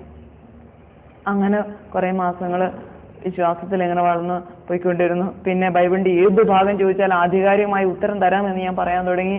അത് കഴിഞ്ഞപ്പോൾ എനിക്ക് തോന്നി, ഇങ്ങനെ വിശ്വസിച്ച് മാത്രം ജീവിച്ചിട്ട് കാര്യം ഏറ്റു പറയണമല്ലോ. അതുകൊണ്ട് പറഞ്ഞു ഞാൻ സ്നാനപ്പെടാൻ ആഗ്രഹിക്കുന്നു. അങ്ങനെ അധികം വൈകാതെ തന്നെ ഞാൻ പെന്തക്കോസ്ത് സമൂഹത്തിലേക്ക് സ്നാനപ്പെട്ട് ചേർന്നു. ആ സഭയുടെ അംഗമായി തീർന്നു. അത് കഴിഞ്ഞപ്പോൾ എനിക്ക് തോന്നി, ഞാൻ രക്ഷപ്പെട്ടിട്ടുണ്ട്, പക്ഷെ മറ്റുള്ളവരൊന്നും രക്ഷപ്പെട്ടിട്ടില്ല. അപ്പൊ പിന്നെ അവരെ രക്ഷിക്കാൻ എന്താ ഒരു മാർഗം? അവരെ രക്ഷിക്കാനുള്ള മാർഗം ആലോചിച്ച് കഴിഞ്ഞപ്പോൾ തോന്നി, ബൈബിൾ കോളേജിൽ ചേർന്ന് പഠിക്കാം. കാരണം ഈ സാധാരണ ഏറ്റവും കൂടുതൽ നശിച്ചു കൊണ്ടുപോയിക്കൊണ്ടിരിക്കുന്ന ഒരു ജനമായിട്ട് എനിക്ക് തോന്നിയത് കത്തോലിക്ക സഭയിലുള്ള ഒരു യാക്കോബായക്കാരുമാണ്. കാരണം ഈ 2 കൂട്ടരാണ് ഏറ്റവും കൂടുതൽ പരിശുദ്ധ അമ്മയോട് പ്രാർത്ഥിക്കുക. അപ്പൊ അമ്മയോട് പ്രാർത്ഥിക്കുന്നവരാണ് ഏറ്റവും കൂടുതൽ നശിച്ചു പോകുന്നതെന്നാണ് ഞാൻ വിചാരിച്ചു വെച്ചിരുന്നത്. അന്നത്തെ കാലത്തെ ചിന്തയാണ് കേട്ടോ. ഇന്ന് പരിശുദ്ധ അമ്മയില്ലെങ്കിൽ ഞാനില്ല. അമ്മ ഉള്ളത് കൊണ്ടാണ് ഞാനിപ്പോൾ ഇവിടെ വന്ന് നിൽക്കുന്നത് തന്നെ. എനിക്ക് ഇപ്പോഴൊരമ്മയുണ്ടെന്നല്ല ഞാൻ പറയുന്നത്, പണ്ടൊരമ്മ ഉണ്ടായിരുന്നല്ല പറയുക. ഞാൻ ആഗ്രഹിക്കുന്നത്, ഞാൻ വിശ്വസിക്കുന്നതും എല്ലാം നിത്യത വരെയും എനിക്കൊരമ്മയുണ്ടെന്ന പരിശുദ്ധ അമ്മ, നിത്യത വരെയും. അപ്പോൾ ആ അമ്മ അന്ന് ഉണ്ടെന്ന് മനസ്സിലാക്കാൻ പറ്റിയില്ല. അതുകൊണ്ട് അമ്മയോട് എനിക്ക് ദേഷ്യമായിരുന്നു. അമ്മയോട് ഞാൻ എന്തുമാത്രം ദേഷ്യപ്പെട്ടു അത്രമാത്രം അമ്മ എന്നെ സ്നേഹിക്കുകയും ചെയ്തു. അമ്മയുടെ കാരുണ്യം നിറഞ്ഞ പ്രാർത്ഥനകളിൽ ഈശോയിലേക്ക് ഞാൻ കൂടുതൽ എടുക്കാൻ ഇടയായി തീർന്നത്. ഇപ്പോഴും അമ്മയെ ഓർത്ത് നന്ദി പറയുന്നു. അമ്മ എന്നോട് കൂടെ ഉണ്ടെന്ന് വിശ്വസിച്ച് നന്ദി പറയുന്നു. പ്രത്യേകം അമ്മയുണ്ട്, അല്ലെങ്കിൽ എനിക്ക് ഇവിടെ നിൽക്കാൻ പറ്റിയല്ല. ഇങ്ങനെ ഈശോയ്ക്ക് വേണ്ടി സാക്ഷ്യപ്പെടുത്തിക്കൊണ്ട് കത്തോലിക്ക സഭയുടെ മുമ്പിൽ ഇങ്ങനെ നിൽക്കണമെങ്കിൽ പരിശുദ്ധ അമ്മ എൻ്റെ കൂടെ ഉണ്ടാവണം. അങ്ങനെ ഞാൻ വിശ്വസിക്കുന്നു. എന്തായാലും അങ്ങനെ ബൈബിൾ കോളേജിൽ ചേർന്ന് പഠിക്കണം. പഠിച്ചിട്ട് കത്തോലിക്ക സഭയിലുള്ള സാധാരണ ജനം പാവമാണ്, അവർക്ക് ദൈവത്തെക്കുറിച്ച് ഒന്നും അറിയത്തില്ല. എൻ്റെ ചിന്തകളാണ് ഇതൊക്കെ കേട്ടോ. അങ്ങനെ ഞാൻ വിചാരിച്ചിരുന്നത് ഏറ്റവും ആദ്യം മാനസാന്തരപ്പെടേണ്ട ആൾ മാർപ്പാപ്പയാണ്. കാരണം അവിടെ ഇരുന്ന് കുറേ എഴുത്തുകളൊക്കെ ഇങ്ങനെ അയക്കും എഴുതി, അതൊക്കെ ഇവിടെ ഇങ്ങനെ കൊണ്ടു നടന്ന് പ്രചരിപ്പിക്കുന്നത് കുറച്ച് മെത്രാന്മാരും വൈദികരും, പിന്നെ വീടുകേറും കയറി വിദേശത്ത് കൊണ്ടുവരുന്ന പണമൊക്കെ കയറി ഇറങ്ങി കൊടുക്കാൻ കുറച്ച് സിസ്റ്റർമാരും. അപ്പൊ ഇവരെല്ലാവരും മാനസാന്തരപ്പെട്ടെങ്കിൽ മാത്രമേ ഈ സാധാരണ ജനം രക്ഷപ്പെടുകയുള്ളൂ എന്ന് ഞാൻ ചിന്തിച്ചു. അതോടെ ഞാൻ ആദ്യം പ്രാർത്ഥിച്ചത് മാർപ്പാപ്പയും കർദിനാൾമാരും മെത്രാന്മാരും വൈദികരും സിസ്റ്റേഴ്സും മാനസാന്തരപ്പെടണമെന്ന്. ഇവരെ രക്ഷപ്പെടുത്താൻ വേണ്ടി ഇവർക്ക് വചനം അറിയത്തില്ലാത്തതുകൊണ്ട് വചനം പഠിക്കാൻ പോകണമെന്ന് ഞാൻ ആഗ്രഹിച്ചു. അങ്ങനെ പോകാനായിട്ടെല്ലാം തീരുമാനിച്ച് ബൈബിൾ കോളേജിലേക്ക് പോകാനുള്ള എല്ലാ തീരുമാനങ്ങളൊക്കെ എടുത്തിരുന്ന നാളുകളിൽ എനിക്ക് 1-2 ആഴ്ചകൾ കൂടി ഉള്ളു പോകാനായിട്ടുള്ള തീരുമാനങ്ങളൊക്കെ എടുത്തു. ആ സമയത്ത് എൻ്റെ അമ്മയ്ക്ക് രോഗം കൂടുതലായി. അപ്പൊ അമ്മച്ചി എന്നെ വിളിച്ചിട്ട് പറഞ്ഞു, മോളെ ഒരു 2 വർഷം കൂടി ജോലി ചെയ്യാവോ എവിടെയെങ്കിലും? അത് കഴിയുമ്പോഴേക്കും ആങ്ങളയ്ക്ക് എന്തെങ്കിലും ജോലിയാവും, പിന്നെ മോള് പോയിക്കും. അപ്പൊ അമ്മയെ പറഞ്ഞ് പേടിപ്പിച്ച് ഞാൻ എൻ്റെ സൈഡിലാക്കി വെച്ചിട്ടുണ്ട്. അങ്ങനെ എനിക്ക് സമ്മതിച്ചില്ല. അവർ പറഞ്ഞു എന്തായാലും ഇപ്പോഴും യേശുവിൽ വിശ്വസിക്കാനും പ്രാർത്ഥിക്കാനും പറ്റുമല്ലോ, ഇനിയിപ്പോൾ അവരുടെ കൂടുതൽ പോയി മുങ്ങേണ്ട കാര്യമില്ലല്ലോ എന്ന് പറഞ്ഞു. പിന്നെ ഞാൻ ഓർത്ത് വിശ്വസിച്ചാൽ നീ നിന്റെ കുടുംബവും രക്ഷ പ്രാപിക്കുമെന്നാണല്ലോ. ഞാൻ വിശ്വസിച്ചല്ലേ എന്തെങ്കിലും ഒരു കാലത്ത് ഇവരും രക്ഷപ്പെട്ടോളൂ എന്ന് കരുതി. ആ വചനം അനുസരിച്ച് അവർ രക്ഷപ്പെട്ട് ഇന്ന് അവരെല്ലാവരും കത്തോലിക്ക സഭയിലേക്ക് വന്നു, കുടുംബം മുഴുവൻ രക്ഷ പ്രാപിക്കുകയും ചെയ്തു. പക്ഷെ ഞാൻ ചിന്തിച്ചിരുന്നത് വേറെ തരത്തിലായിരുന്നു അന്ന് ചിന്തിച്ചിരുന്നത്. എന്തായാലും അങ്ങനെ പ്രാർത്ഥിച്ചുകൊണ്ടിരുന്നു. അപ്പൊ അമ്മ എന്നോട് ഇങ്ങനെ പറഞ്ഞതുകൊണ്ട് അമ്മയുടെ നിർബന്ധം കൊണ്ട് ഞാൻ 2 വർഷത്തേക്ക് നീട്ടിവെച്ചു ബൈബിൾ കോളേജിൽ ചേരാനുള്ള ആഗ്രഹം. അങ്ങനെ അടിമാലിയിൽ ഒരു കടയിൽ ഞാൻ ജോലി ചെയ്യാൻ വേണ്ടി വന്നു. ആ ജോലി ചെയ്യുന്ന സമയത്ത് ഒരു ദിവസം കടയിൽ നിന്ന് പുറത്തേക്ക് നോക്കിയപ്പോൾ ബാലഭവനിലെ എന്നെ വളർത്തിയിരുന്ന സിസ്റ്റർ ബോസ്കോ ആ വഴി കൂടെ പോകുന്നുണ്ട്. ആ ബോസ്കോനെ കണ്ടപ്പോൾ ആദ്യം ദേഷ്യമാണ് തോന്നിയത്. കാരണം എനിക്ക് സിസ്റ്റർമാരെ ഒന്നും കാണാൻ പാടില്ല, ഇവരാണ് ജനത്തെയൊക്കെ വഴിതെറ്റിച്ച് ഇങ്ങനെ പറഞ്ഞുകൊണ്ട് നടക്കുകയാണ്. ആ ചിന്തയുള്ള ആദ്യം വന്നത്. അതെന്നെ മിണ്ടെണ്ണം തീരുമാനിച്ചു. എന്നാൽ അടുത്ത നിമിഷം ഞാൻ ഓർത്തു, ദൈവം എന്തുമാത്രം സ്നേഹത്തോടു കൂടിയാണ് പല അവസരങ്ങളും സിസ്റ്റർ എന്നോട് പെരുമാറിയിട്ടുള്ളത്. അപ്പൊ 10 വർഷം കഴിഞ്ഞെങ്കിൽ പോലും ആ ഓർമ്മകൾ വന്നതുകൊണ്ട് ഞാൻ സിസ്റ്ററിനോട് എവിടെ പോവാണെന്ന് ചോദിക്കാം എന്ന് തീരുമാനിച്ചു. അങ്ങനെ ചെന്ന് ചോദിച്ചു. സംസാരിച്ചപ്പോൾ സിസ്റ്റർ ഭയങ്കര അത്ഭുതമായിപ്പോയി എന്നെ അവിടെ വെച്ച് കണ്ടതുകൊണ്ട്. അങ്ങനെ സംസാരിച്ചപ്പോൾ ഞാൻ ഈ കടയിൽ നിൽക്കാന്ന് പറഞ്ഞപ്പോൾ, മോളെ ഈ കടയിൽ ഇങ്ങനെ നിൽക്കണ്ട, ഈ ടൗണിലെ ഈ കടയിൽ ഇങ്ങനെ ജോലി ചെയ്യുന്നത് ശരിയല്ല. അന്ന് ബാലഭവനിലുണ്ടായിരുന്ന സിസ്റ്റർ വിയാനി ഇപ്പോൾ പ്രൊഫഷണലാണ്. അവരുടെ മോള് കോതമംഗലത്ത് ചെന്ന് വിയാനിയമ്മയെ കണ്ട് നിന്റെ അവസ്ഥയൊക്കെ പറയണം, അമ്മ എന്തെങ്കിലും ചെയ്യും, നീ ഏതായാലും ഏനം വരെ പഠിച്ചതാണല്ലോ എന്ന് പറഞ്ഞു. ഞാൻ സമ്മതിക്കുകയൊക്കെ ചെയ്തു. പക്ഷെ പോകാനൊന്നും തീരുമാനം എടുത്തില്ല. എന്തായാലും വീട്ടിൽ വന്ന് അമ്മച്ചിയോട് പറഞ്ഞു ഇങ്ങനെ സിസ്റ്റർ പറഞ്ഞിട്ടുണ്ടെന്ന് പറഞ്ഞു. അപ്പൊ അമ്മച്ചി പറഞ്ഞു, എൻ്റെ മോളെ എനിക്ക് സമാധാനമാവും, നീ അവരുടെ കൂടെയാണെങ്കിൽ ജീവിതം സുരക്ഷിതമായിരിക്കുമല്ലോ എന്ന് പറഞ്ഞു. അങ്ങനെ അമ്മച്ചിയുടെ നിർബന്ധം കൊണ്ട് ഞാൻ അങ്ങോട്ട് പോയി. അപ്പോൾ അവിടെ ചെന്ന് സിസ്റ്ററിനെ കാണുമ്പോഴും ഞാൻ പെന്തക്കോസ്തുകാരിയാണെന്നുള്ള കാര്യം പറഞ്ഞില്ല. ഈ കമ്മലും മാലയൊക്കെ കാണാത്തത് കൊണ്ട് സിസ്റ്റർ ഓർത്തത് എനിക്ക് അപ്പടി ദുരിതമായിരിക്കും, പണ്ടത്തെ പോലെ അതിലും വലിയ കഷ്ടപ്പാടായിരിക്കും, അങ്ങനെ ചോദിച്ചുള്ളൂ. എന്നും സഹനവും കഷ്ടപ്പാടൊക്കെ കണ്ട് ശീലിച്ചതുകൊണ്ട് ഒന്നും എന്നോട് ചോദിച്ചില്ല. പിന്നെ എന്നോട് പറഞ്ഞ ഒരാഴ്ച ഇവിടെ നിൽക്കാൻ പറഞ്ഞു. ഒരാഴ്ച കഴിഞ്ഞപ്പോഴേക്കും എന്നെ വിളിച്ച് ഒരു കവർ എൻ്റെ കയ്യിൽ തന്നു. ഒരാഴ്ച ഞാനവിടെ ശ്വാസം മുട്ടിയാ പിടിച്ചിരുന്നത്. കാരണം മഠത്തിനകത്താണ്, നിറച്ചും ഈശോയുടെ മാതാവിൻ്റെ ഒക്കെ രൂപം വെച്ചിരിക്കുകയാണ്, കുരിശുമൊക്കെ ഉണ്ട്, അതൊക്കെ സഹിച്ച് നിൽക്കുകയാണ്. അങ്ങനെ ഒരാഴ്ച കഴിഞ്ഞ് വിളിച്ചൊരു കവർ എൻ്റെ കയ്യിൽ തന്നിട്ട് പറഞ്ഞു, മോളെ ഞാൻ അന്വേഷിച്ചിട്ട് ഇവിടെ എങ്ങും നിനക്ക് നല്ല ഒരു ജോലി കിട്ടുകയില്ല, കാരണം നല്ല ശമ്പളമില്ലാതെ വീട്ടിലെ കാര്യമൊന്നും നോക്കാൻ പറ്റത്തില്ല. അതുകൊണ്ട് മോളൊരു കാര്യം ചെയ്യേ, പഞ്ചാബിൽ നമുക്കൊരു ഹോസ്പിറ്റലുണ്ട്, ഞാൻ നിന്നെ അങ്ങോട്ട് അയക്കാൻ പോവുക. നാളെ കഴിഞ്ഞ് 2 സിസ്റ്റർമാർ ഇവിടെ ഒന്ന് പോകുന്നുണ്ട്, അവരുടെ കൂടെ പോകാനുള്ള ടിക്കറ്റ് എടുത്തിട്ടുണ്ട്, അത് ഈ കവറിനകത്തുണ്ട്, അത്യാവശ്യം പൈസ ഇതിനകത്തുണ്ട്, ഇന്ന് വീട്ടിൽ പോയി യാത്ര പറഞ്ഞിട്ട് പോരാൻ പറഞ്ഞു. അപ്പൊ എനിക്കത് അംഗീകരിക്കാൻ പറ്റിയില്ല. കാരണം എന്നോട് അനുവാദം ചോദിക്കാതെ ടിക്കറ്റും എടുത്ത് അങ്ങോട്ട് പോകാൻ പറയാൻ എൻ്റെ മുമ്പിൽ വന്നിരിക്കുക. അപ്പോഴാണ് എന്നോട് ഒരു വാക്ക് ചോദിച്ചിട്ടുണ്ടെങ്കിൽ ഞാൻ പോവുകയല്ലായിരുന്നു. പക്ഷെ അതിന് ദൈവം ഇടയാക്കിയില്ല, എന്നോട് ചോദിച്ചില്ല. അങ്ങനെ എൻ്റെ ഈ കൊണ്ട് തന്നു, വീട്ടിൽ പോയി പറഞ്ഞിട്ട് പോരാൻ പറഞ്ഞു. സാധാരണ രീതിയിൽ സിസ്റ്റർമാർ മര്യാദയ്ക്ക് വല്ലതും സംസാരിക്കുകയാണെങ്കിൽ തിരിച്ച് 4 അങ്ങോട്ട് പറയും ഞാൻ. പക്ഷെ അവരല്പം സ്വരം ഉയർത്തി എന്തെങ്കിലും സംസാരിച്ച് കഴിഞ്ഞപ്പോൾ എനിക്കൊന്നും പറയാൻ കിട്ടുകയില്ല. അപ്പൊ അതുകൊണ്ട് എന്നോട് അധികാരത്തോടു കൂടിയാണ് പറഞ്ഞത്, നീ വീട്ടിൽ പോയി യാത്ര പറഞ്ഞിട്ട് പോരാ, നാളെ കഴിഞ്ഞ് അങ്ങ് പോവുകയാണെന്ന് പറഞ്ഞു. അപ്പൊ അതുകൊണ്ട് പിന്നെ എനിക്കൊന്നും പറയാൻ കിട്ടിയില്ല.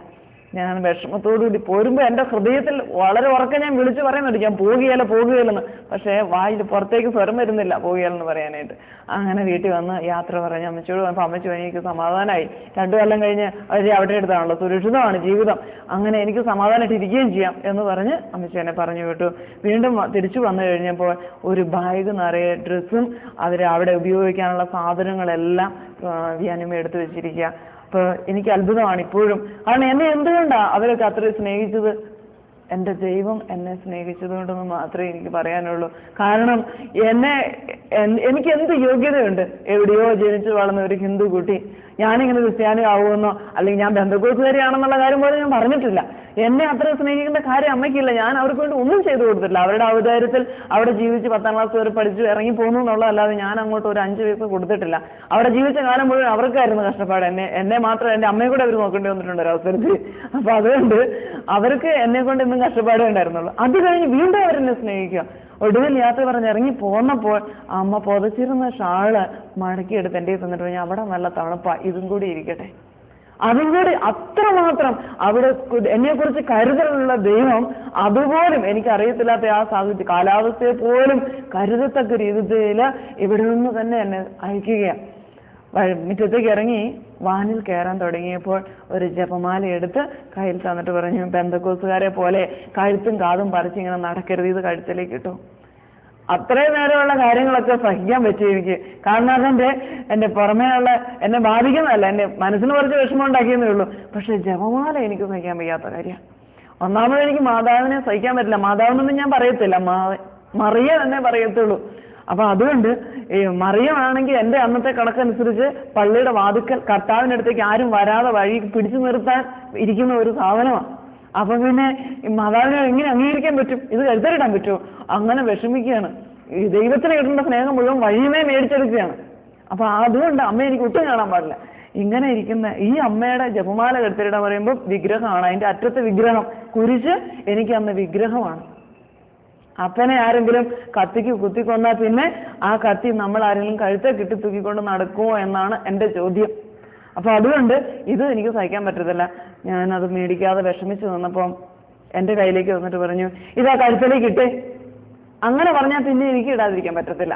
അതുകൊണ്ട് ഞാനത് വാങ്ങിച്ച് വളരെ വിഷമിച്ചത് കഴുത്തിലിട്ട് ഇട്ട നിമിഷം ഞാൻ ഈശോയോട് പറഞ്ഞു, എൻ്റെ കർത്താവേ, എൻ്റെ രക്ഷ തൽക്കാലത്തേക്ക് നഷ്ടപ്പെട്ടു പോയി. ഇനി ഒരവസരം എനിക്ക് കിട്ടിക്കഴിഞ്ഞാൽ ആദ്യം ഇതായിരിക്കും വലിച്ചു പൊട്ടിച്ചേർച്ച് ദൂരെ കളയുക. എന്നിട്ട് ഞാൻ നിന്നോട് പ്രാർത്ഥിക്കാം. പിന്നെ പ്രാർത്ഥിക്കണം തോന്നുമ്പോൾ പതുക്കെ ഇത് ഊരിയെടുത്ത് കൈപ്പിടിക്കും, എന്നിട്ട് പ്രാർത്ഥിക്കും. പ്രാർത്ഥന കഴിയുമ്പോൾ ആ തിരിച്ചിടും. ഇങ്ങനത്തെ ദിവസങ്ങളാണ്. ട്രെയിനിൽ ഇരിക്കുമ്പോൾ ഞാൻ വിചാരിച്ചു, അപ്പോഴൊന്നും ഞാൻ ബന്ധുക്കൂട്ടുകാരെയാണെന്ന് ഇവിടെ ആരോടും പറഞ്ഞിട്ടില്ല. വീണ്ടും ട്രെയിനിലിരിക്കുമ്പോൾ ഞാൻ ഓർത്തു, കർത്താവ് എന്നെ ഹിന്ദി പഠിപ്പിക്കാൻ കൊണ്ടുപോകായിരിക്കും. ഹിന്ദിയൊക്കെ പഠിപ്പിച്ച് ഇന്ത്യയുടെ ഒരു സൈഡ് തൊട്ട് മാനസാന്തരപ്പെടുത്തി ഇങ്ങ് പോരാനായിരിക്കും. അങ്ങനെ വിചാരിച്ചു. അങ്ങനെ അവിടെ ചെന്ന സിസ്റ്റർമാരോടൊക്കെ പറയണം, എല്ലാവരെയും മാനസാന്തരപ്പെടുത്തണം. അങ്ങനെയൊക്കെ ചിന്തിച്ച് വലിയ ആഗ്രഹമായിട്ട് കർത്താവ് അതിനുവേണ്ടി കൊണ്ടുപോകണമാണ് എന്ന് വിചാരിച്ചു. ദൈവത്തിന്റെ പദ്ധതിയാണെന്നൊക്കെ ഓർത്ത് ആശ്വസിക്കുന്നത്. ദൈവത്തിന്റെ പദ്ധതിയായിരുന്നു, പക്ഷെ എൻ്റെ പദ്ധതി പോലുള്ള പദ്ധതി ആയിരുന്നില്ല. ഏതായാലും ഞാൻ അവിടെ ചെല്ലുന്നതിന് മുമ്പ് തന്നെ എൻ്റെ കർത്താവ് അങ്ങ് ചെന്നു. എനിക്ക് ഞാൻ ചെയ്യാൻ ഡ്യൂട്ടിയൊക്കെ അവിടെ പോയി ലിസ്റ്റിൽ എഴുതി വെക്കുകയും ചെയ്തു. അതുകൊണ്ട് ഞാൻ ചെന്ന് വരുന്ന തന്നെ വാർഡിലുണ്ടായിരുന്ന സിസ്റ്റർ എന്നെ വിളിച്ചിട്ട് പറഞ്ഞു, മോളെ, ഇങ്ങനൊരു കൊച്ചു വരുന്നതിനെ കുറിച്ച് ഒരാഴ്ച മുമ്പ് തന്നെ പ്രിൻസിപ്പൽ വിളിച്ച് പറഞ്ഞിരുന്നു. അതുകൊണ്ട് മോളുടെ ഡ്യൂട്ടി ഇരുട്ടുണ്ട് നേഴ്സറിയിലാണ്, ലേബർ റൂമിലും എല്ലപ്പോഴും സഹായിച്ചുള്ള പോയി. അപ്പൊ ഈ രണ്ട് സ്ഥലത്തും ഭാഷയുടെ ആവശ്യമില്ല. നഴ്സറിയിൽ കുഞ്ഞുങ്ങൾ ജനിച്ചു കഴിഞ്ഞാൽ ഉടനെ തന്നെ ഉണ്ടാകുമ്പോൾ എന്തെങ്കിലും അവർക്ക് രോഗം ഉണ്ടെങ്കിൽ കൊണ്ടുവന്ന് കിടത്തുന്ന സ്ഥലം, അവിടെ ഒരു ഭാഷയുടെ ആവശ്യമില്ല. കരയുമ്പോൾ ഇച്ചിരി വെള്ളം വല്ലതും കൊടുക്കാൻ പഠിച്ചാൽ മതി, അതിന് ഭാഷ വേണ്ടല്ലോ. പിന്നെ ലേബർ റൂമിൽ വേദനിച്ച് കിടന്ന് കരയുമ്പോൾ സാരമുള്ളതെന്ന് പറയാൻ പഠിച്ചാൽ മതി. 2-3 വാക്കുകളുടെ ആവശ്യമുള്ളൂ. ഇങ്ങനെ എൻ്റെ കർത്താവ് എനിക്ക് വേണ്ടി അവിടെ ഡ്യൂട്ടി ഇട്ട് വെച്ചു. അങ്ങനെ 6 മാസം ഞാൻ അവിടെ പിടിച്ചു നിന്നു. 6 മാസം കഴിഞ്ഞപ്പോൾ ഞാൻ തീരുമാനിച്ചു, എന്ത് കൊണ്ടു വന്നാലും വേണ്ടില്ല, തിരിച്ചു പോയേക്കാം. ഇവിടെ ജീവിച്ചിട്ടൊരു കാര്യമില്ല. കാരണം കുർബാനയ്ക്ക് പോകണം, അവിടുത്തെ ഒരു രീതിയാണ്. അങ്ങനെ കുർബാനയ്ക്ക് പോയി കഴിഞ്ഞാൽ പള്ളി നിറയെ വിഗ്രഹം. അതുകൊണ്ട് ഞാൻ തല കുനിച്ച് നിൽക്കുകയുള്ളൂ, നേരെ നോക്കിയല്ല, കുനിഞ്ഞു നിൽക്കും. ബലിയർപ്പണം നടക്കണ സമയം മുഴുവൻ ഞാൻ പ്രാർത്ഥിക്കും, കർത്താവ് ഇവരെന്താ ചെയ്യുന്നതെന്ന് ഇവർക്ക് അറിയത്തില്ല, ഇവരോട് ക്ഷമിക്കണേന്ന് പ്രാർത്ഥിക്കും. എന്റെ നോട്ടത്തിൽ അച്ഛനടക്കം മുഴുവൻ തെറ്റാണ്. അവിടെ പൗരോഹിത്യം ഇല്ല. ദേവാലയത്തിൽ തുണി കീറിയ ദിവസം പൗരോഹിത്യം തീർന്നു. അപ്പൊ പിന്നെ പുരോഹിതനില്ല. പിന്നെ ഈ കാണിക്കുന്നത് മുഴുവനും തെറ്റാണ്. ഓർമ്മയ്ക്ക് വേണ്ടി ചെയ്യാൻ പറഞ്ഞിട്ട് ജീവനുള്ള ശരീരം ആണെന്ന് പറഞ്ഞിട്ട് ഗോതമ്പപ്പം എടുത്തു തരും. ഇതൊക്കെ എനിക്ക് സഹിക്കാൻ പറ്റുമോ? അങ്ങനെ വലിയ വിഷമത്തോടു കൂടി നിന്ന് കുർബാന കഴിഞ്ഞ് ഏറ്റവും ആദ്യം പുറത്തിറങ്ങി പോരുന്ന ആള് ഞാനായിരിക്കും. അങ്ങനെ വിഷമിച്ച് 6 മാസമായി. 6 മാസം കഴിഞ്ഞപ്പോഴേക്കും വലിയ സങ്കടമായി. എനിക്ക് ഒരു കൂട്ടായ്മയില്ല, പുറത്ത് കൂട്ടായ്മയില്ല, ആരോടും ബന്ധുക്കൂസാരെന്ന് പറയാനും പറ്റിയിട്ടില്ല. ആ ദിവസങ്ങളിൽ വികാരി അച്ഛനെ പരിചയപ്പെട്ടു. ഫാദർ മാത്യു പാലച്ചുവീട്ടിൽ അച്ഛനായിരുന്നു അവിടുത്തെ പിന്നെ മാനേജരും കുർബാനയ്ക്ക് വരുന്ന അച്ഛനൊക്കെ. അപ്പൊ അതുകൊണ്ട് അച്ഛനോട് ഞാൻ വളരെ നിഷ്കളങ്കമായിട്ട് ചില ചോദ്യങ്ങളൊക്കെ ചോദിച്ചു. ഞാൻ പഠിച്ചു വെച്ചിരിക്കുന്ന ചോദ്യങ്ങളാണ് അച്ഛനോട് ചോദിക്കുന്നത്. അപ്പൊ അച്ഛൻ ഇതൊക്കെ കേട്ടിട്ട്, അച്ഛൻ അവിടുത്തെ സെമിനാറിലെ റെക്ടറച്ഛനാണ്. അദ്ദേഹം വളരെ മനോഹരമായിട്ട് വളരെ നല്ല ഉത്തരങ്ങൾ തരും. പക്ഷെ ഈ ഉത്തരവൊന്നും ഞാൻ കേൾക്കുകയല്ല. അച്ഛൻ ഉത്തരം പറഞ്ഞുകൊണ്ടിരിക്കുന്ന സമയത്ത് എൻ്റെ ചിന്ത, അച്ഛൻ ഇത് പറഞ്ഞു കഴിഞ്ഞാൽ അടുത്ത ചോദ്യം കൊടുക്കാൻ പറ്റിയത് എന്താ, അങ്ങോട്ട് കൊടുക്കാമെന്നാണ് ഞാൻ ചിന്തിച്ചുകൊണ്ടിരിക്കുന്നത്. അതുകൊണ്ട് അത് ഗ്രഹിക്കുന്നില്ല, ഞാൻ മനസ്സിലാകുന്നില്ല എനിക്ക്. അങ്ങനെ പിന്നെ അടുത്ത ചോദ്യം ചോദിക്കും. ഒടുവിൽ കുറേ ദിവസമായി കഴിഞ്ഞപ്പോൾ അച്ഛന് തന്നെ സംശയമായി. അച്ഛനൊരു ദിവസം എന്നോട് പറഞ്ഞു, മോളെ, നീ എന്താ ഒരുമാതിരി ബന്ധക്കോസുകാരെ കൂട്ടി ചോദ്യം ചോദിക്കണേ? എന്തായാലും ഇനി ഈ സൈസ് ചോദ്യങ്ങൾക്ക് ഞാൻ ഉത്തരം തരികയില്ല. എന്നാൽ എൻ്റെ ദൈവം ഒരു ദിവസം നിന്നോട് സംസാരിക്കും. അപ്പൊ ഞാൻ ഓർത്തു അച്ഛൻ തോറ്റു. അതുകൊണ്ട് അച്ഛൻ ഉത്തരം കിട്ടാതെ വന്നതുകൊണ്ട് അച്ഛൻ പറഞ്ഞതാണ്. അല്ലാതെ ദൈവം നേരിട്ട് അങ്ങനെ മനുഷ്യരോട് സംസാരിക്കുമോ? അങ്ങനെ നടക്കുന്ന കാര്യമില്ല. അച്ഛൻ തോറ്റു ചെയ്തുകൊണ്ട് അച്ഛനെ തോപ്പിച്ചു. ഞാൻ വലിയ റെക്ടറാന്ന് പറഞ്ഞിട്ട് അച്ഛനെ തോപ്പിച്ചോളൂ സന്തോഷമായി. പക്ഷെ അച്ഛൻ ഹൃദയത്തിൽ തന്നെ പറഞ്ഞതാണ്. അച്ഛൻ വളരെ നന്നായിട്ട് ഉത്തരം തന്നതാണ്. ഞാൻ അംഗീകരിക്കാതിരുന്നത് എൻ്റെ അഹങ്കാരം കൊണ്ടാണ്. അപ്പൊ അതുകൊണ്ട് ഏതായാലും അച്ഛൻ അങ്ങനെ പറഞ്ഞ് എങ്കിലും എന്നോട് ദേഷ്യമൊന്നുമില്ല. പിറ്റേ ദിവസം എന്നോട് ചോദിക്കും എന്തുകൊണ്ട് മോളെ വിശേഷം എന്നൊക്കെ ചോദിക്കും. ഞാൻ അന്നേരം ഒരു ദിവസം അച്ഛനോട് പിറ്റേ ദിവസം കിട്ടിക്കഴിഞ്ഞപ്പോൾ ഇത്രയും ചോദിച്ചു, എന്തുണ്ട് വിശേഷം, സുഖമാണെന്ന് ചോദിച്ചു. ഞാൻ പറഞ്ഞു സുഖമാണെച്ചാൽ പക്ഷേ ഹോസ്പിറ്റലിന്റെയും മഠത്തിന്റെ കൂടെ മുറ്റത്ത് നിൽക്കുകയാണ്, പള്ളിയുടെയൊക്കെ. അപ്പൊ അച്ഛനോട് ഞാൻ പറഞ്ഞാൽ കല്ല് ശേഷിക്കാതെ സകലതും തകർക്കപ്പെടുമെന്ന് പറഞ്ഞു. ആശുപത്രിയും മഠവും പള്ളിയെല്ലാം ഞാൻ ഉദ്ദേശിച്ചെന്ന് അച്ഛന് മനസ്സിലായി. ഉടനെ അച്ഛനോട് പറഞ്ഞു, എൻ്റെ മോളെ കർത്താവിന്റെ കല്ല്, കർത്താവിന്റെ മണ്ണ്, അവന്റെ തടി, അവന്റെ ആൾക്കാർ പണിത് വെച്ചത് അത് അവിടുന്ന് തട്ടി താഴെയുണ്ടെന്ന് അവന് തോന്നി, എനിക്ക് എന്ത് ചെയ്യാൻ പറ്റും? അഥവാ അതെല്ലാം കൂടെ അവൻ തട്ടി താഴെയിട്ടാലും ഞാനേതായാലും കരഞ്ഞു നടക്കാനൊന്നും പോകുന്നില്ല. എനിക്ക് പറയാൻ പറ്റുമോ അവൻ ചെയ്യണമെന്ന് വിചാരിച്ചാൽ? എന്തായാലും എനിക്ക് വലിയ വിഷമമില്ല, നീ അതോർത്തോണ്ട് കാര്യമായിട്ട് വിഷമിക്കേണ്ട കേട്ടോ എന്ന് പറഞ്ഞു. ഇതെല്ലാം തകർന്നു പോലൊന്നും ഓർത്തോണ്ടൊന്നും വിഷമിക്കണ്ട, അതൊക്കെ തമ്പുരാന്റെ ഇഷ്ടം പോലെ നടന്നോട്ടെ എന്ന് പറഞ്ഞു. അപ്പോഴും ദേഷ്യമില്ല. പിറ്റേ ദിവസം ചോദിക്കും എന്തുകൊണ്ട് മോളെ വിശേഷമെന്ന്. ഇങ്ങനെ ആയി കഴിഞ്ഞ് കഴിഞ്ഞപ്പോൾ പിന്നെ അച്ഛനൊന്നും തർക്കിക്കാൻ നിൽക്കുന്നില്ല. അപ്പൊ പിന്നെയും വിഷമായി. സിസ്റ്റർമാരോട് പറയാമെന്ന് വിചാരിച്ചാൽ അവർക്ക് എൻ്റെ വിശേഷം കേൾക്കാനും നേരമില്ല. രാവും പകലും അത് അധ്വാനിക്കാണ് അവിടെ കിടുന്നുണ്ട്. അപ്പൊ അതുകൊണ്ട് ഞാൻ അവിടുത്തെ മദറിനെ കണ്ടു ചോദിച്ചു, എനിക്കൊരു പുസ്തകം വായിക്കാൻ തരാമോ? അപ്പൊ മദർ എന്നെ അവരുടെ ലൈബ്രറി കൊണ്ടുപോയി. വലിയ ലൈബ്രറി, ഇഷ്ടം പോലെ പുസ്തകം. കയറി ചെന്ന ദിവസം തന്നെ ഇത് 1, 2, 3 എന്ന് പറഞ്ഞ് വോളിയം ഇങ്ങനെ എഴുതി വെച്ചിരിക്കുകയാണ്. കുറെ പുസ്തകങ്ങൾ അടുപ്പിച്ച്. ഇത്തിരി വണ്ണമുള്ള പുസ്തകം. അപ്പം തീരുമാനിച്ചു വലിയ പുസ്തകം അത് വായിക്കണ്ട, ചെറുതൊക്കെ എടുക്കാമെന്ന് വിചാരിച്ചു. ചെറുതൊക്കെ എടുത്ത് വായിച്ചു. വീണ്ടും പിറ്റേ ദിവസം എന്നും കയറി വരുമ്പോൾ ആദ്യം കാണുന്നത് ഈ പുസ്തകം ആയതുകൊണ്ട് ഒരു ദിവസം തീരുമാനിച്ചത് എന്താണെന്ന് നോക്കാം എന്ന് കരുതി അതിന്റെ സൈഡിൽ നിന്ന് 1ാം വാല്യം എന്ന് എഴുതിയിരുന്ന പുസ്തകം എടുത്തു നോക്കി. അപ്പോൾ ഞാൻ അതുവരെയും കണ്ടിട്ടും കേട്ടിട്ടും ഇല്ലാത്തൊരു സ്ത്രീ, മരിയ വാൾത്തോർത്ത, ആ സ്ത്രീ എഴുതിയ ദൈവ മനുഷ്യന്റെ സ്നേഹഗീതയുടെ 1ാം വാല്യമാണ് എൻ്റെ കൈ കിട്ടിയത്. തുറന്നപ്പോൾ തന്നെ മാതാവിനെ കുറിച്ച് എന്തൊക്കെയോ അതിൽ എഴുതിയിരിക്കുന്നു. സന്തോഷമായി. മാതാവിനെ കുറിച്ചുള്ള ഭക്തി കൊണ്ടല്ല, അമ്മയ്ക്കിട്ട് വെട്ടാൻ എന്തെങ്കിലും കിട്ടുമെന്നുള്ള സന്തോഷമായി. അപ്പൊ അതുകൊണ്ട് ഇതിനകത്ത് എന്തെങ്കിലും അങ്ങനെ ഒരു പുതിയ പോയിന്റ് കിട്ടിയിട്ട് വേണം അത് തെറ്റാണെന്ന് സാധിക്കുക എന്നുള്ളതാണ് എൻ്റെ ലക്ഷ്യമുള്ളൂ. അപ്പൊ അതുകൊണ്ട് ആ പുസ്തകം വളരെ ഭക്തിപൂർവ്വം ഞാൻ എടുത്തുകൊണ്ട് പോന്നു. എന്നിട്ട് കൊണ്ടുവന്നിട്ട് എനിക്ക് ലീവാണ് ആ ദിവസം. രാവിലെയും വൈകുന്നേരമാണ് എടുത്തുകൊണ്ട് വന്ന് ഭക്ഷണമൊക്കെ കഴിഞ്ഞിട്ട് ഞാൻ വായിക്കാൻ 5 മണി ആയപ്പോഴേക്കും ഞാൻ വായിക്കാനിരുന്നു, കാപ്പികുടിയൊക്കെ കഴിഞ്ഞിട്ട്. അപ്പൊ ഒരു ബുക്കും പേനായും എടുത്തു വെച്ചു. കാരണം ഈ മാതാവിനെതിരായിട്ടുള്ള എന്തെങ്കിലും ഒരു ഭാഗം ഇതിനകത്ത് കിട്ടണം. എന്നിട്ട് വേണം അത് ഈ ബുക്കിൽ എഴുതി വെച്ചിരിക്കുകയാണ്. ബുക്കിൽ എഴുതിയിട്ട് പിന്നെ ഇതിൽ എഴുതി വെച്ചിരിക്കുന്ന വാക്ക് വെച്ച് ഒരു ഭാഗം ബൈബിളിൽ കണ്ടുപിടിക്കണം. ഇത് മാതാവിനെ കുറിച്ച് പറഞ്ഞ കാര്യമൊന്നും ആയിരിക്കില്ല ബൈബിളിൽ കണ്ടുപിടിക്കുന്നത്. ബൈബിളിൽ ചിലപ്പോൾ സാത്താനെ കുറിച്ച് വന്നിരിക്കുന്ന ഭാഗമായിരിക്കും കാണുന്നത്. അത് എടുത്തു വെച്ചിട്ട് മാതാവിനെ കുറിച്ച് പറഞ്ഞതാണെന്ന് പറഞ്ഞിട്ട് തർക്കിച്ച് ചെയ്യിക്കണം. അങ്ങനെ പിന്നെ എന്റെ ബുദ്ധിയും കൂട്ടി ചേർക്കണേ. അങ്ങനെ വളരെ വിഷമിച്ചിട്ടാണ് എത്ര ദിവസം ബുദ്ധിമുട്ടിയാലാന്നറിയോ ഒരു വചനം കിട്ടാൻ പഠിക്കുന്നത്. ഇങ്ങനെ കഷ്ടപ്പെടാൻ എനിക്ക് മനസ്സാണ്. കാരണം എങ്ങനെയില്ല ആൾക്കാരെ രക്ഷപ്പെടുത്തണ്ടേ. അതുകൊണ്ട് ഒക്കെ എടുത്തു വെച്ചിട്ട് എഴുതാനൊക്കെ വിചാരിച്ചിരുന്നു. പക്ഷെ വായിക്കാൻ തുടങ്ങി കഴിഞ്ഞപ്പം എഴുതാൻ മറന്നുപോയി. പുസ്തകം മുഴുവൻ വായിച്ചു തീർന്നു. ആ രാത്രി മുഴുവനും കുത്തിയിരുന്ന് ഞാൻ വായിച്ചു. ഉറങ്ങിയതേ ഇല്ല. നേരം വെളുത്തപ്പോഴത്തേനും ആ പുസ്തകം മുഴുവൻ വായിച്ചു തീർന്നു. ഒരു ലൈൻ പോലും കള്ളാസും വരെ അവിടെ ഇരിപ്പുണ്ടായിരുന്നു. ബുക്ക് അവിടെ ഇരുന്നു, ഒന്നും എഴുതിയില്ല. പക്ഷെ നേരം വെളുത്തപ്പോ പുസ്തകം വായിച്ചു കഴിഞ്ഞപ്പോൾ എനിക്ക് വേറൊരു കാര്യം മനസ്സിലായി. എൻ്റെ രക്ഷയിൽ എവിടെയോ ഒരു കുഴപ്പം പറ്റിയിട്ടുണ്ട്. ഒന്നുകിൽ ഞാൻ ഇതുവരെ അറിഞ്ഞതാണ് സത്യം, അല്ലെങ്കിൽ ഇനി അറിയാനിരിക്കുന്നതാണ് സത്യം. എനിക്ക് ഈശോയുടെ രൂപങ്ങളിലൊന്നും വിശ്വാസമില്ല, മാതാവിന്റെ രൂപത്തിൽ വിശ്വാസമില്ല, പുണ്യാളന്മാരെ അത്രയും പോലും വിശ്വാസമില്ല, ആരും പരിസരത്തെടുപ്പിക്കില്ല ഞാൻ. അങ്ങനത്തെ ഉള്ള ഒരവസ്ഥയില് എനിക്ക് പിന്നെ ഈശോയുടെ അടുത്ത് ഓടിച്ചെന്ന് ചോദിക്കാൻ പറ്റുമോ ഈശോയുടെ രൂപത്തിന് മുമ്പില്? അല്ലെങ്കിൽ പള്ളിയിൽ ചെന്ന് ചോദിക്കാൻ പറ്റൂല. പള്ളിയേ ഇല്ല എൻ്റെ കണക്കനുസരിച്ച്, വെറുതെ ഒരു ഹോളേ പാടുള്ളൂ. അപ്പൊ അതുകൊണ്ട് ഞാൻ നേരെ ടെറസിലേക്ക് കയറിപ്പോയി. ടെറസിൽ ചെന്നിട്ട് മുട്ടുകുത്തി നിന്ന് ആകാശത്തിലേക്ക് നോക്കി ഞാൻ ചോദിച്ചു, ദൈവമേ എന്താണ് സത്യം? എനിക്ക് സത്യം എന്താണെന്ന് അറിയണം. ഏത് സഭയിലാണ് സത്യം എന്നുള്ളത് എനിക്ക് അറിയണം. കർത്താവ് നീ എന്നോട് സംസാരിക്കണം. ഇതാ എനിക്കിപ്പോ സംശയമായിരിക്കുന്നു. ഒരു കൂട്ടർ പറഞ്ഞ് എന്നെ പഠിപ്പിച്ചിരിക്കുന്നു, ഇതാ ഞങ്ങൾ പറയുന്നതാണ് സത്യം, നീ രക്ഷിക്കപ്പെട്ടതാണെന്ന് പഠിപ്പിച്ചിരിക്കുന്നു. അവിടെ അമ്മയും വേണ്ട, സഹോദരങ്ങളും വേണ്ട, ആരും വേണ്ടെന്ന് പഠിപ്പിക്കുന്നു. എന്നാൽ ഇതാ വേറൊരു സ്ത്രീ ദൈവം തന്നോട് സംസാരിച്ചെന്ന് പറഞ്ഞ് എഴുതി വെച്ചിരിക്കുന്നു. പരിശുദ്ധ അമ്മയില്ലാതെ ഒരു ക്രൈസ്തവ ജീവിതമില്ലെന്ന്. യേശുവില്ല അമ്മയില്ലാതെ. അതുപോലെ ഒരു സ്ത്രീയോട് കർത്താവ് തന്നെ സംസാരിച്ച് എഴുതി വെച്ചിരിക്കുന്നു. ഇതിലെന്താണ് സത്യം? അറിയാതെയാണ് എനിക്ക് തെറ്റ് പറ്റുന്നതെങ്കിൽ കർത്താവെ എന്നെ തിരുത്താൻ നിനക്ക് കടമയുണ്ടല്ലോ. അറിഞ്ഞുകൊണ്ട് എനിക്ക് തെറ്റ് പറ്റുന്നതെങ്കിൽ ഈശോ എന്നോട് കരുണ കാണിക്കണേ. ഇങ്ങനെ കരഞ്ഞ് പ്രാർത്ഥിച്ചു. ശൂന്യതയിലേക്ക് നോക്കിയാ പ്രാർത്ഥിക്കുന്നത്. കാരണം ദൈവത്തിന് എൻ്റെ മുമ്പിൽ ദൈവത്തിന് രൂപം ഭാവമൊന്നുമില്ല. അങ്ങനെ ദൈവം അരൂപയാണ്. അദൃശ്യനാണ് ദൈവം. അതുകൊണ്ട് ഞാൻ ആകാശത്തിലേക്ക് നോക്കി നിലവിളിച്ചു പ്രാർത്ഥിക്കാൻ തുടങ്ങി. അന്ന് മുതൽ പ്രാർത്ഥിക്കാൻ തുടങ്ങി. രാത്രിയും പകലും ഒരു കാര്യം മാത്രമേ ഞാൻ ആഗ്രഹിച്ചുള്ളൂ, ജീവിതത്തിൽ ഒരു കാര്യം ഞാൻ ആഗ്രഹിച്ചുള്ളൂ, അത് ദൈവം എവിടെയാണെന്ന് അറിയാൻ. ഏത് ദൈവമാണ് സത്യം, അവൻ എവിടെയാ ജീവിക്കുന്നത്, എനിക്ക് അവനെ കാണണം, അവൻ്റെതാകണം, രക്ഷപ്പെടണം, എനിക്ക് രക്ഷിക്കപ്പെടണം, ദൈവത്തോട് കൂടെ ആയിരിക്കണം, ക്രിസ്തുവിൻ്റെതായി തീരണം. യേശു എവിടെയാണ് സത്യമായും ജീവിക്കുന്നത്? സത്യമായും ജീവിക്കുന്നിടത്ത് എന്നാലേ അവനെ തിരിച്ചറിഞ്ഞ് എനിക്ക് അവനോട് കാര്യങ്ങൾ പറഞ്ഞ് അവനെന്നെ രക്ഷിക്കാൻ പറ്റുകയുള്ളൂ. അതുകൊണ്ട് കർത്താവ്, എവിടെയാണ് നീ സത്യമായും ജീവിക്കുന്നത് എന്ന് എന്നോട് സംസാരിക്കണേ എന്ന് പ്രാർത്ഥിച്ചുകൊണ്ടിരുന്നു. ദൈവം എങ്ങനെ സംസാരിക്കുന്നൊന്നും എനിക്കൊട്ട് മനസ്സിലായില്ല. ദൈവം അങ്ങനെ വരുമെന്ന് ഞാൻ വിചാരിച്ചതുമില്ല എന്ന് എനിക്ക് തോന്നുന്നു. എന്നാൽ ദൈവം എങ്ങനെയെങ്കിലും എൻ്റെ ജീവിതത്തിൽ ഇടപെടുമെന്ന് കരുതി മനുഷ്യരൂപത്തിൽ വന്ന് സംസാരിക്കുന്നൊന്നും എനിക്ക് സങ്കല്പിക്കാൻ പറ്റത്തില്ല. കാരണം ആ വിശ്വാസം ഇല്ലാത്ത സമൂഹത്തിലാണ് ഞാൻ ജീവിക്കുന്നത്. അതുകൊണ്ട് മനുഷ്യരൂപത്തിലുള്ള യേശുവിനെ കുറിച്ച് ഞാൻ എൻ്റെ സ്വപ്നത്തിൽ പോലും വിചാരിച്ചിട്ടില്ല. അങ്ങനെ പ്രാർത്ഥിച്ചുകൊണ്ടിരുന്നു. രാത്രിയും പകലും എൻ്റെ ജോലിക്കിടയിൽ പോലും ഞാനിത് ചെയ്തുകൊണ്ടിരുന്നു. മറ്റുള്ളവരുടെ മുമ്പ് ഞാൻ സാധാരണ രീതിയിൽ ജീവിച്ചെങ്കിലും എൻ്റെ ഉള്ളിൽ നിന്ന് ഒരൊറ്റ പ്രാർത്ഥന മാത്രമേ ഉണ്ടായിരുന്നുള്ളൂ, എന്താണ് സത്യം? അതെനിക്കറിയണം. യേശു ക്രിസ്തു ഇന്നലെയും ഇന്നും എന്നും ഒരുവൻ തന്നെയാണ്. ഞാൻ വിശ്വസിക്കുന്നത് അവൻ ഇന്നലെ സംസാരിച്ചത് മുഴുവനും ഈ ബൈബിളിലുണ്ട്.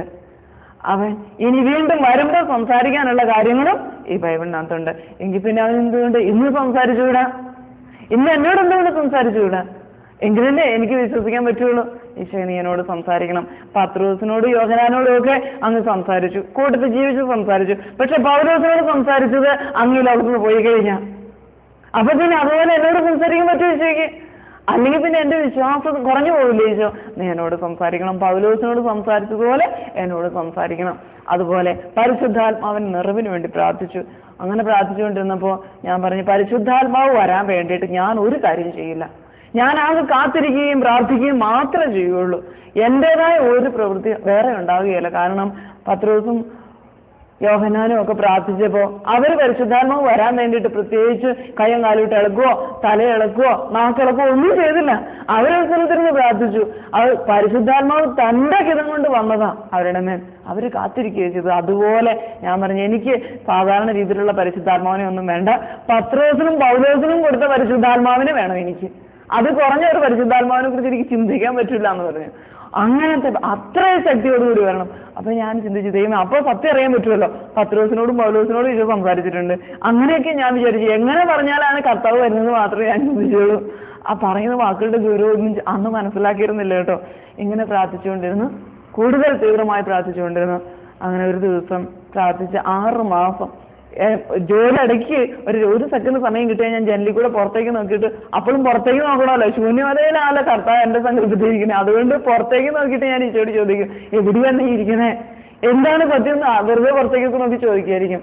അങ്ങനെ പോയി കുറച്ച് മാസങ്ങൾ കഴിഞ്ഞു. മാസങ്ങളോളം ഈശോ ഒന്നും വേണ്ടിയില്ല. എങ്കിലും കർത്താവ് വരുന്നവരെ പ്രാർത്ഥന നിർത്തുകയാണെന്ന് ഞാനും തീരുമാനിച്ചിരുന്നു. അങ്ങനെ തീരുമാനിച്ചത് എന്റെ വെടിക്കൊണ്ടല്ല, പരിശുദ്ധാത്മാവ് സഹായിച്ചു. കാരണം വേണ്ട വിധത്തിൽ പ്രാർത്ഥിക്കേണ്ടത് എങ്ങനെയാണെന്ന് നമുക്കറിഞ്ഞുകൂടാ. പരിശുദ്ധാത്മാവ് നമ്മളെ സഹായിക്കും. അന്ന് അങ്ങനെ പ്രാർത്ഥിക്കാൻ എന്നെ സഹായിച്ചു പരിശുദ്ധാത്മാവിന് ഒത്തിരി നന്ദി. പരിശുദ്ധാത്മാവാണ് എന്നെ സഹായിച്ചത്. എന്റെ വെടിക്കൊണ്ടൊന്നും അങ്ങനെ പ്രാർത്ഥിക്കാൻ എനിക്ക് പറ്റുകയില്ല. എന്തായാലും ഒരു ദിവസം നൈറ്റ് ഡ്യൂട്ടി കഴിഞ്ഞ് ഞാൻ വന്നപ്പോൾ എൻ്റെ റൂമിൽ ഞാൻ മാത്രമേ ഉള്ളൂ. ആ സമയത്ത് റൂമിലുള്ള 6 കുട്ടികൾ ഉണ്ട്. റൂമിൽ 6 പേരുണ്ട്. എല്ലാവരും മലയാളികളാണ്. അവിടെ റൂമിൽ എനിക്ക് അതുകൊണ്ട് ഭാഷ പഠിക്കാൻ പറ്റിയിട്ടില്ലേ. അവരെല്ലാം ഡ്യൂട്ടിക്ക് പോയിരിക്കും. ഞാൻ മാത്രമേ ഉള്ളൂ. വന്നപ്പോൾ പിന്നെ ഇങ്ങോട്ട് പോകുന്ന വഴിക്ക് ചാപ്പലിരുന്ന് സിസ്റ്റേഴ്സ് ജപമാല ചൊല്ലുന്നുണ്ട്. അതെനിക്ക് വലിയ വിഷമമായിട്ട് വന്നിരിക്കുന്നത്. കാരണം ഞാൻ അവരോട് സുവിശേഷം പറയാത്തതുകൊണ്ടാണ് അവരവിടെ നിന്ന് ജപമാല ചൊല്ലാൻ കാരണം. ആ വിഷമം മനസ്സിലുണ്ട്. അതുകൊണ്ട് റൂമിൽ കയറിയ ഉടൻ തന്നെ ഡ്രസ്സും മാറിയില്ല, പല്ലും തെച്ചില്ല, ഭക്ഷണവും കഴിച്ചില്ല. ഞാൻ എൻ്റെ കട്ടിലിരുന്ന് കരയാൻ തുടങ്ങി. കർത്താവ് വന്നിട്ട് 6-7 മാസമായി, ഇതുവരെ എനിക്ക് സുവിശേഷം പറയാൻ പറ്റിയിട്ടില്ലല്ലോ, ഇനി എന്താ ചെയ്യുന്നത് എന്നുള്ള വലിയ വിഷമത്തോടു കൂടി ഇരുന്ന് കരയാൻ തുടങ്ങി. ഇവരോടൊക്കെ പറയാനായിട്ട് എന്നെ സഹായിക്കണേ, എൻ്റെ കുറവ് കൊണ്ടാണോ കർത്താവ് എന്നൊക്കെ ചോദിച്ച് കരഞ്ഞ് പ്രാർത്ഥിക്കുകയാണ്. അങ്ങനെ രാവിലെ ഒരു 8-9 മണിയായിട്ടേ ഉള്ളൂ സമയം. നല്ല ബോധമുണ്ട്. ഞാൻ എൻ്റെ കട്ടിലെ വല വെച്ചിട്ട് നിലവിളിച്ച് കരയുകയാണ്. തൊട്ടപ്പുറത്ത് അടുത്ത് തന്നെയുള്ള ബെഡില് ഒരു ബൈബിള് എൻ്റെ കയ്യിലിരുന്ന് ബൈബിളും വെച്ചിട്ടുണ്ട്. ഒന്ന് വായിച്ചു നോക്കിയിട്ട് അവിടെ തന്നെ വെച്ചു. പിന്നെ എനിക്ക് വായിക്കാനൊന്നും പറ്റുന്നില്ല, അത്രമാത്രം സങ്കടത്തോടുകൂടി കഴിയുന്നത്. എല്ലാവരും രക്ഷിക്കാൻ എന്താ മാർഗം എന്ന് ചോദിച്ച് കരഞ്ഞുകൊണ്ടിരിക്കുകയാണ്. അപ്പോഴാണ് ജീവിതത്തിൽ ആദ്യമായി ഞാനൊരു ദർശനം കാണുന്നത്. പക്ഷെ അത് ദർശനമാണെന്നോ അതുപോലെ എനിക്ക് അന്ന് മനസ്സിലായില്ലെന്നുള്ളത് സത്യം. അങ്ങനത്തെ വിശ്വാസമൊന്നും എനിക്കില്ലല്ലോ. അതുകൊണ്ട് ആദ്യം ഞാൻ കണ്ട ദർശനം ഇങ്ങനെയാ. ഞാൻ ഉറക്കത്തിലൊന്നും അല്ല കണ്ടത്. നല്ലപോലെ കണ്ണ് തുറന്നിരുന്ന് ഏങ്ങലടിച്ച് കരയുമ്പോഴാണ് പെട്ടെന്ന് ഒരു നിമിഷത്തേക്ക് എനിക്ക് ചലിക്കാൻ മേലാതായി. ഈ പിന്നീട് നടന്ന മണിക്കൂറുകളോളം യേശു സംസാരിച്ചു. ഏകദേശം 12:30 വരെയും യേശു സംസാരിച്ചു. അത്രയും സമയം ഞാൻ ആ കട്ടില ഇരുന്നിടത്തിരുന്നതേ ഉള്ളൂ. ഞാൻ ഇരിക്കുന്നിടത്ത് തന്നെ ഇരുന്ന് അത് കണ്ടുകൊണ്ടിരുന്നു. കണ്ടത് ഇങ്ങനെയാണ്: ലോകം അവസാനിച്ചു, എല്ലാ ജീവജാലങ്ങളും നശിച്ചുപോയി, ഈ ഭൂമിയിൽ ഒരു പച്ച ഇല പോലുമില്ല. എല്ലാം വലിയ കൊടുങ്കാറ്റും പേമാരിയും ഇടിമുഴക്കവും ഇടിമിന്നലും ഭൂമി കുലുക്കവും ഭൂകമ്പവും അഗ്നിപർവ്വത സ്ഫോടനങ്ങളും എല്ലാമായിട്ട് ഭൂമിയിൽ ഒന്നുമില്ല. കുലുങ്ങി ആടുകയാ ഭൂമി. അങ്ങനെ തീർന്നു. കലങ്ങി മറിഞ്ഞൊഴുകുന്ന വെള്ളം മാത്രമുണ്ട്. ഞാൻ മാത്രം മരിച്ചിട്ടില്ല. എൻ്റെ ജീവൻ രക്ഷിക്കാൻ വേണ്ടി ഞാൻ ഓടിക്കൊണ്ടിരിക്കുക, ഈ കലക്കവെള്ളത്തിനകത്തൊരു ഓടുന്നത്. അങ്ങനെ കുറെ ദൂരം ഓടിക്കഴിഞ്ഞപ്പോൾ ഞാൻ ഒരു ഒച്ച കേട്ട് നോക്കുമ്പോൾ ഉരുള് പൊട്ടി വരിക. അപ്പോൾ മുമ്പോട്ട് നോക്കുമ്പോൾ യേശു മുമ്പോട്ട് നടന്നു പോവാ. എന്നെ നോക്കുന്നില്ല, യേശു നടന്നു പോയിക്കൊണ്ടിരിക്കുകയാണ്. അപ്പൊ അതുകൊണ്ട് അപ്പോൾ എനിക്ക് ഈ ജീവനും കൊണ്ട് ഓടുന്ന സമയത്ത് എനിക്ക് ഈശോയുടെ ഈ പടത്തിൽ കാണുന്ന രൂപം തന്നെ ഞാൻ അന്നേരം കണ്ടത്. തിരുഹൃദയ രൂപത്തിലുള്ള ഈശോയാണ് പോകുന്നത്. പക്ഷെ എനിക്ക് അലർജി ഒന്നും തോന്നിയില്ല ആ സമയത്ത് കേട്ടോ. ഏതായാലും ഞാൻ യേശുവേന്ന് വിളിച്ചുകൊണ്ട് പുറകെ ഓടി. പക്ഷെ യേശു ഒരു പ്രാവശ്യം പോലും തിരിഞ്ഞു നോക്കിയില്ല. എത്ര മാത്രം വേഗം ഞാൻ ഓടിയാലും എത്ര പതുക്കെ ഞാൻ ഓടിയാലും ഞാനും ഈശോയും തമ്മിൽ ഒരു നിശ്ചിത അകലം ഉണ്ടായിരുന്നു. ഞാൻ ശ്രദ്ധിച്ചു അത്. വേഗത്തിൽ ഓടിയാലും പതുകൽ ഓടിയാലും ആ ഒരു പ്രത്യേക അകലം മാത്രമേ ഞങ്ങൾ തമ്മിലുള്ളൂ. എന്നാലും എനിക്ക് അടുത്തെത്താനും പറ്റുന്നില്ല. ഒരു പ്രാവശ്യം നോക്കിയപ്പോൾ ഉരുള് പൊട്ടി തൊട്ടടുത്തെത്തി. ഇനിയിപ്പോൾ ഓടിയിട്ട് കാര്യമില്ലെന്ന് എനിക്ക് മനസ്സിലായി. ഈശോ തിരിഞ്ഞു നോക്കിയാൽ രക്ഷിക്കുകയില്ലെന്ന് തോന്നിയതുകൊണ്ട് ഞാൻ എൻ്റെ ഓട്ടം അവസാനിപ്പിച്ചു. എൻ്റെ ഓട്ടം ഞാൻ അവസാനിപ്പിച്ച നിമിഷം കർത്താവ് തിരിഞ്ഞു നിന്നു. ഈശോ തിരിഞ്ഞു നിന്ന് എൻ്റെ കയ്യിൽ പിടിച്ച് ഈശോയുടെ അടുത്തേക്ക് ചേർത്ത് നിർത്തി. അപ്പോഴേക്കും ഈ ഉരുള് പൊട്ടിയത് വേറൊരു വശത്തോടി കടന്നു പോവുകയും ചെയ്തു. ഈശോ എന്നോടൊന്നും സംസാരിക്കുന്നില്ല. എൻ്റെ കയ്യിൽ പിടിച്ചുകൊണ്ട് ആ മലമുകളിലേക്ക് നടന്നുപോയി. ആ ഉരുള് പൊട്ടിയ മലയുടെ മുകളിൽ ചേർന്നപ്പോൾ ആ ഉരുള് പൊട്ടിയ സ്ഥലത്തു നിന്ന് ഒരു ഉറവ് ഒഴുകി വരുന്നുണ്ടായിരുന്നു. അവിടെ നിന്ന് താഴേക്ക് നോക്കിയപ്പോൾ ആ ഉറവ് മുകളിൽ നിന്ന് തുടങ്ങി ചെറുതായിട്ട് തുടങ്ങി ഒരരുവിയായിട്ട് താഴ്വരയിലെത്തും വലിയ പുഴയായിട്ട് ഒഴുകുന്ന കാണാൻ പറ്റും. അന്ന് അത് തുടങ്ങിയ സ്ഥലത്ത് നിന്ന് ഒരു ചെറിയ കുഴിയിലൂടെ അത് ഒഴുകി വരുമ്പോൾ പാദം മൂടാൻ പോലും വെള്ളമില്ലാത്ത ഒരു സ്ഥലത്ത് നിന്ന് ഈശോ അവിടേക്ക് എൻ്റെ അടുത്തേക്ക് എന്നെ കൂട്ടിക്കൊണ്ടുപോയി. അപ്പം ഞാൻ നോക്കിയപ്പോൾ കാണുന്നത് കുറേ നേരത്തേന് വലിയ നിശബ്ദതയൊക്കെ ആയിരുന്നു. അത് കഴിഞ്ഞ് പുല്ലൊക്കെ പതുക്കെ മുളച്ചു തുടങ്ങിയിട്ടുണ്ട്. സൂര്യൻ ഉദിച്ചു തുടങ്ങിയിട്ടുണ്ട്. സൂര്യൻ ഉദിച്ച് പ്രഭാതമായി. ആ സമയത്ത് ഈശോ കുനിഞ്ഞ് ആ കുഴിയിൽ നിന്നൊരല്പം വെള്ളം കൈകൊണ്ട് കോരിയെടുത്തു. എന്നിട്ട് എൻ്റെ തലയിൽ ഒഴിച്ചിട്ട് പറഞ്ഞു: പിതാവിൻ്റെയും പുത്രൻ്റെയും പരിശുദ്ധാത്മാവിൻ്റെയും നാമത്തിൽ ഞാൻ നിന്നെ മാമോദീസ മുക്കുന്നു. എനിക്കിത് ഒരു തരത്തിൽ അംഗീകരിക്കാൻ പറ്റാത്തൊരു കാര്യമാണ്. കാരണം ഞാൻ ഈശോ മുങ്ങിയതുപോലെ തന്നെ മുങ്ങിയതാ. അപ്പൊ പിന്നെ എൻ്റെ തലയിൽ കൊണ്ടുവന്ന് വെള്ളം ഒഴിക്കേണ്ട കാര്യം എന്നാ? അപ്പൊ ഞാനത് വലിയ അഭിമാനമായിട്ട് പറയുകയും ആരെ കണ്ടാലും എൻ്റെ ഹൃദയത്തിൽ ചിന്ത ഞാൻ ഇവരെ പോലെയല്ല, ഞാൻ ഈശോ മുങ്ങിയതുപോലെ തന്നെ മുങ്ങിയതാണെന്ന് അഭിമാനത്തോടെ പറയുകയും മറ്റുള്ളവരോട് അങ്ങനെ ചെയ്യാൻ പറയുകയും ചെയ്തു. എൻ്റെ തലയിൽ കർത്താവ് വെള്ളം കോരി വെച്ചാൽ എനിക്ക് സഹിക്കാൻ പറ്റുമോ?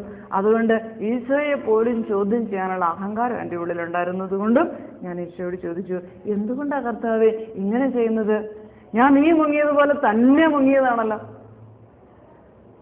അപ്പൊ ഈശോ പറഞ്ഞു, ആദ്യമായിട്ട് ഈശോ സംസാരിച്ചത് എങ്ങനെയാണ്? ശാന്തമാവുക, ഞാൻ ദൈവമാണെന്നറിയുക. ഞാൻ മുങ്ങിയതുപോലെ തന്നെ നിനക്ക് മുങ്ങണമെങ്കിൽ നിനക്ക് ജോർദാനിൽ വരേണ്ടി വരും. നീ ജോർദാനിലാണോ മുങ്ങിയത്? ഇപ്പൊ ഞാൻ പറഞ്ഞല്ല, ശരിയായിട്ടില്ല. കൊള്ളാം. എന്നെ മുക്കുവാൻ ദൈവത്താൽ അയക്കപ്പെട്ട താപസനായ ഒരു മനുഷ്യൻ വന്നു. നിന്നെ മുക്കാൻ ആരാ അയച്ചത്? ആരാ വന്നത്? ഞാൻ പറഞ്ഞു, ആരാ അയച്ചതെന്നറിയത്തില്ല. ഒരു മനുഷ്യൻ, കുടുംബജീവിതം നയിക്കുന്ന ഒരാൾ, 2-3 കുട്ടികളൊക്കെ ഉള്ള ഒരാളാ. യേശു പറഞ്ഞു, അതും കൊള്ളാം. ഞാൻ മുങ്ങിയിട്ട് വെള്ളത്തിൽ നിന്ന് കയറിയപ്പോൾ സ്വർഗം തുറക്കപ്പെടുകയും പരിശുദ്ധാത്മാവ് പ്രാവിന്റെ രൂപത്തിൽ എഴുന്നള്ളി വരികയും ഞാൻ ദൈവപുത്രനാണെന്ന് ദൈവപിതാവ് തന്നെ സാക്ഷ്യപ്പെടുത്തുകയും ചെയ്തു. അത് കേട്ടവർ അത് സാക്ഷ്യപ്പെടുത്തി എഴുതി വെച്ചിട്ടുണ്ട്. നീ മുങ്ങിയിട്ട് വെള്ളത്തിൽ നിന്ന് കയറിയപ്പോഴും ഇങ്ങനെയൊക്കെ സംഭവിച്ചോ? ഞാൻ പറഞ്ഞ കർത്താവേ, ആത്മീയമായി അങ്ങനെയൊക്കെ സംഭവിച്ചിട്ടുണ്ടെന്നാണ് ഞാൻ വിശ്വസിക്കുന്നത്. ഈശോ പറഞ്ഞു, അങ്ങനെ ആത്മീയമായിട്ട് മാത്രം സംഭവിച്ചാൽ പോരല്ലോ. മുങ്ങി എന്നുള്ളത് ആത്മീയമായിട്ട് സംഭവിച്ച കാര്യമല്ല. നീ വെള്ളത്തിലിറങ്ങി മുങ്ങി, ഞാൻ മുങ്ങിയതുപോലെ മുങ്ങിയെന്നും പറഞ്ഞ്, അപ്പൊ പിന്നെ ബാക്കി കാര്യങ്ങളും എല്ലാം അന്ന് നടന്ന പോലെ തന്നെ സംഭവിക്കണം. സ്വർഗം തുറക്കപ്പെടണം, പരിശുദ്ധാത്മാവ് പ്രാവിന്റെ രൂപത്തിൽ എഴുന്നള്ളി വരണം, ദൈവത്തിന്റെ സ്വരവും കേൾക്കണം. അങ്ങനെ ആരെങ്കിലും കേട്ടതായിട്ട് വല്ലവരും പറഞ്ഞു വന്ന് ഞാൻ പറഞ്ഞു അങ്ങനെ ആരും കേട്ടതായിട്ട് പറഞ്ഞിട്ടില്ല. എൻ്റെ മോളെ എങ്കിൽ പിന്നെ ഇനി മേലാൽ ഞാൻ മുങ്ങിയതുപോലെ തന്നെ മുങ്ങിയെന്ന് പറയരുത്.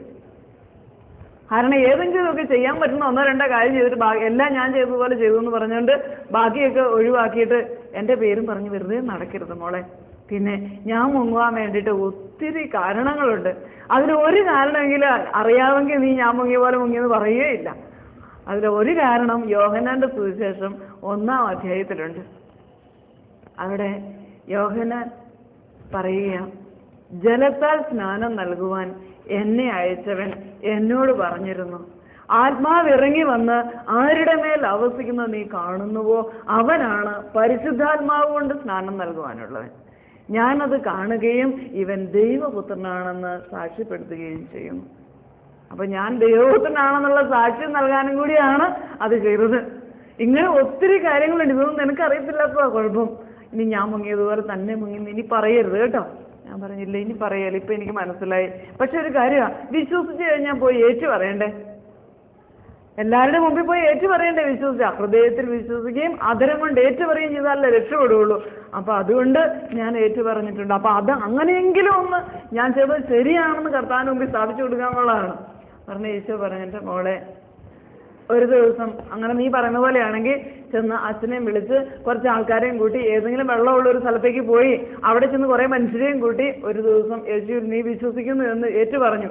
അത് കഴിഞ്ഞ് ഞാൻ ബൈബിളും എടുത്ത് നേരെ വീട്ടിലേക്ക് പോന്നു. പിന്നെ വീട്ടിൽ വന്നിരുന്ന് കുറച്ചു നേരം ബൈബിൾ വായിച്ചു. പിന്നെ ഈശോയെ അറിയാവുന്ന ആൾക്കാരെയൊക്കെ കാണുമ്പോൾ അവരുടെയൊക്കെ മുമ്പിൽ ചെന്ന് നീ യേശു വിശ്വസിക്കുന്നു ഏറ്റു പറയാനല്ല ഞാൻ പറഞ്ഞത്. അങ്ങനത്തെ ഏറ്റുപറച്ചിലല്ല ഞാൻ ഉദ്ദേശിച്ചത്. നീ ഏറ്റു പറയുന്ന ദിവസം അങ്ങനെ വികാരിച്ച് മാത്രമേ ഉള്ളെങ്കിലും കുഴപ്പമില്ല പറയുന്ന സമയത്ത്. പക്ഷെ അത് കഴിഞ്ഞ് ആ നിമിഷം തൊട്ട് ഏറ്റു പറയാൻ തുടങ്ങുന്നതായിരിക്കണം നിന്റെ ജീവിതം. അല്ലാതെ ഒരു ദിവസം ഒരിടത്ത് ചെന്ന് 10 മനുഷ്യരുടെ മുമ്പിൽ വെച്ച് ഞാൻ യേശു വിശ്വസിക്കുന്നു എന്ന് പറഞ്ഞ് എല്ലാവരുടെ കൂടി പാട്ടും പാടി തിരിച്ചിങ്ങ് പോന്നു, തീർന്നു. ഏറ്റുപറച്ചിൽ അന്ന് അവസാനിച്ചു. പിന്നെ ആരുടെ അടുത്ത് ഏറ്റുപറയുന്നത്? പിന്നെ നിന്റെ സഭയിൽ പോയി പറയും എല്ലാ ദിവസവും യേശുവിൽ വിശ്വസിക്കുന്നു എന്ന്. അങ്ങനെ നിന്റെ സഭക്കാർക്ക് മാത്രം മനസ്സിലാകാനുള്ള പോരത്. നിന്നെ കാണുന്ന സകല ജാതികളും യേശു ക്രിസ്തുവിനെ നീ ഏറ്റു പറയുന്നത് കേൾക്കുകയും കാണുകയും ചെയ്യാൻ ഇടയാണ്. അപ്പൊ അതുകൊണ്ട് അങ്ങനെ ഏറ്റു പറയണമെന്നാണ് ഞാൻ ഉദ്ദേശിച്ചത്. അല്ലാതെ അറിയാവുന്നവരുടെ അടുത്ത് പിന്നെയും ചെന്ന് പറയുന്നതല്ല ഉദ്ദേശിച്ചത്. അപ്പൊ അതുകൊണ്ട് നീ അത് ഈ കാര്യം മനസ്സിലാക്കുക. പറയുമ്പോൾ വികാരിച്ച് മാത്രമേ ഉള്ളതിൽ ഒരു കുഴപ്പമില്ല. അത് കഴിയുമ്പോൾ പക്ഷെ എല്ലാവരും അറിയണം. അല്ലാതെ എല്ലാവരുടെയും കേക്കല് ഒരു പ്രാവശ്യം ചെയ്തു പിന്നെ ആരും അറിഞ്ഞില്ല, പിന്നെ ഞാൻ ഏതാണ്ടാണ് അല്പം എന്തോ ആണ് എന്ന രീതിയിലുള്ള അഹങ്കാരം കൊള്ളിയല. യേശു ക്രിസ്തുവിന്റെ കൃപയാലാ നീ രക്ഷപ്പെട്ട, അല്ലാതെ നീ പോയി മുങ്ങിയതുകൊണ്ടൊന്നും അല്ല കേട്ടോ എന്ന് പറഞ്ഞു. അപ്പോൾ ഞാൻ പറഞ്ഞു, എനിക്ക് മനസ്സിലായി, ഇനി ഞാൻ ഇത് വിശ്വസിക്കാം. എന്നോട് പറഞ്ഞത് എനിക്ക് മനസ്സിലായി. പക്ഷെ ഒരു കുഴപ്പം, ഈ കുഞ്ഞുങ്ങളെ മുക്കുന്നുണ്ട് കത്തോലിക്ക സഭ. എങ്ങനെയെങ്കിലും കത്തോലിക്ക സഭയുടെ പഠനം തെറ്റാണെന്ന് തെളിയിക്കുക, അത് ഈ കർത്താവിനെ ഒന്ന് പറഞ്ഞ് മനസ്സിലാക്കി കൊടുക്കുക എന്നുള്ളതാണ് എൻ്റെ ലക്ഷ്യം. അപ്പൊ അതുകൊണ്ട് ഞാൻ ചോദിച്ചു, കർത്താവ് കത്തോലിക്ക സഭ കുഞ്ഞുങ്ങളെ മുക്കുന്നുണ്ട്, അതെന്തായാലും തെറ്റല്ലേ? അതിനാൽ തെറ്റാ. എനിക്ക് ഇങ്ങനെയൊക്കെ സംസാരിക്കാൻ ധൈര്യമുണ്ട്. കാരണം എന്താണെന്നറിയോ? ഈശോ അത്ര സ്നേഹത്തോടുകൂടി എന്നോട് ഇടപെടുന്നത്. വലിയ സ്നേഹത്തോടും വലിയ കരുണയോടും കൂടി കുഴച്ച് എന്തോരം ചോദ്യം ചോദിച്ചാലും വലിയ സ്നേഹത്തോടെ അപ്പൻ മകളോട് സംസാരിക്കുന്നത് പോലെ വലിയ സ്നേഹത്തോടെ അടുക്കിൽ നിന്ന് എന്നോട് ഇങ്ങോട്ട് ചോദിച്ച് പറയുകയാണല്ലോ. അപ്പൊ അതുകൊണ്ട് എനിക്ക് നല്ല ധൈര്യമുണ്ട്. പേടിപ്പിക്കുന്ന ഒന്നും യേശുവിലില്ല, ഭയപ്പെടുന്നതൊന്നുമില്ല. കരുണയും സ്നേഹവും മാത്രമേ ഉള്ളൂ. അപ്പൊ അതുകൊണ്ട് എനിക്ക് സംസാരിക്കാൻ ധൈര്യമായി. ഇനി ചോദിക്കുന്നതിനേക്കാളും മര്യാദയായിട്ട് ഈശോ ഉത്തരം തരുന്നത്. അതുകൊണ്ടും പേടിയില്ല. അപ്പൊ ഞാൻ ചോദിച്ചു, കത്തോലിക്ക സഭ കാണിക്കുന്നത് തെറ്റല്ലേ? കുഞ്ഞുങ്ങളെ മുക്കുന്ന എന്തായാലും തെറ്റാ. ഈ ഇത്തിരി ഇല്ലാത്ത കൊച്ചിന് തലേ വെള്ളം കോരി ഒഴിച്ചാൽ അതിന് ദൈവം എന്ന് പറഞ്ഞാൽ എന്താണെന്നറിയോ? അത് വെറുതെ കരയല്ലേ ഉള്ളൂ, അതിനൊന്നും മനസ്സിലായിട്ടില്ല. അപ്പൊ അത് തെറ്റല്ലേ അവർ ചെയ്യുന്നത്? അപ്പൊ ഈശോ പറഞ്ഞു, മോളെ മുങ്ങിക്കുളിച്ചാലും കോരി കുളിച്ചാലും കുളിക്കുക എന്നാ പറയുന്നത്. നിന്നെ ഒന്ന് കുളിപ്പിക്കാൻ വേണ്ടിയല്ല ഞാൻ മാമോദിസ മുക്കിയത്. അത് നീ ഞാനുമായി ചെയ്ത ഉടമ്പടിയാണ്. ദൈവജനത്തോട് നിന്നെ ചേർത്ത ഉടമ്പടിയത്.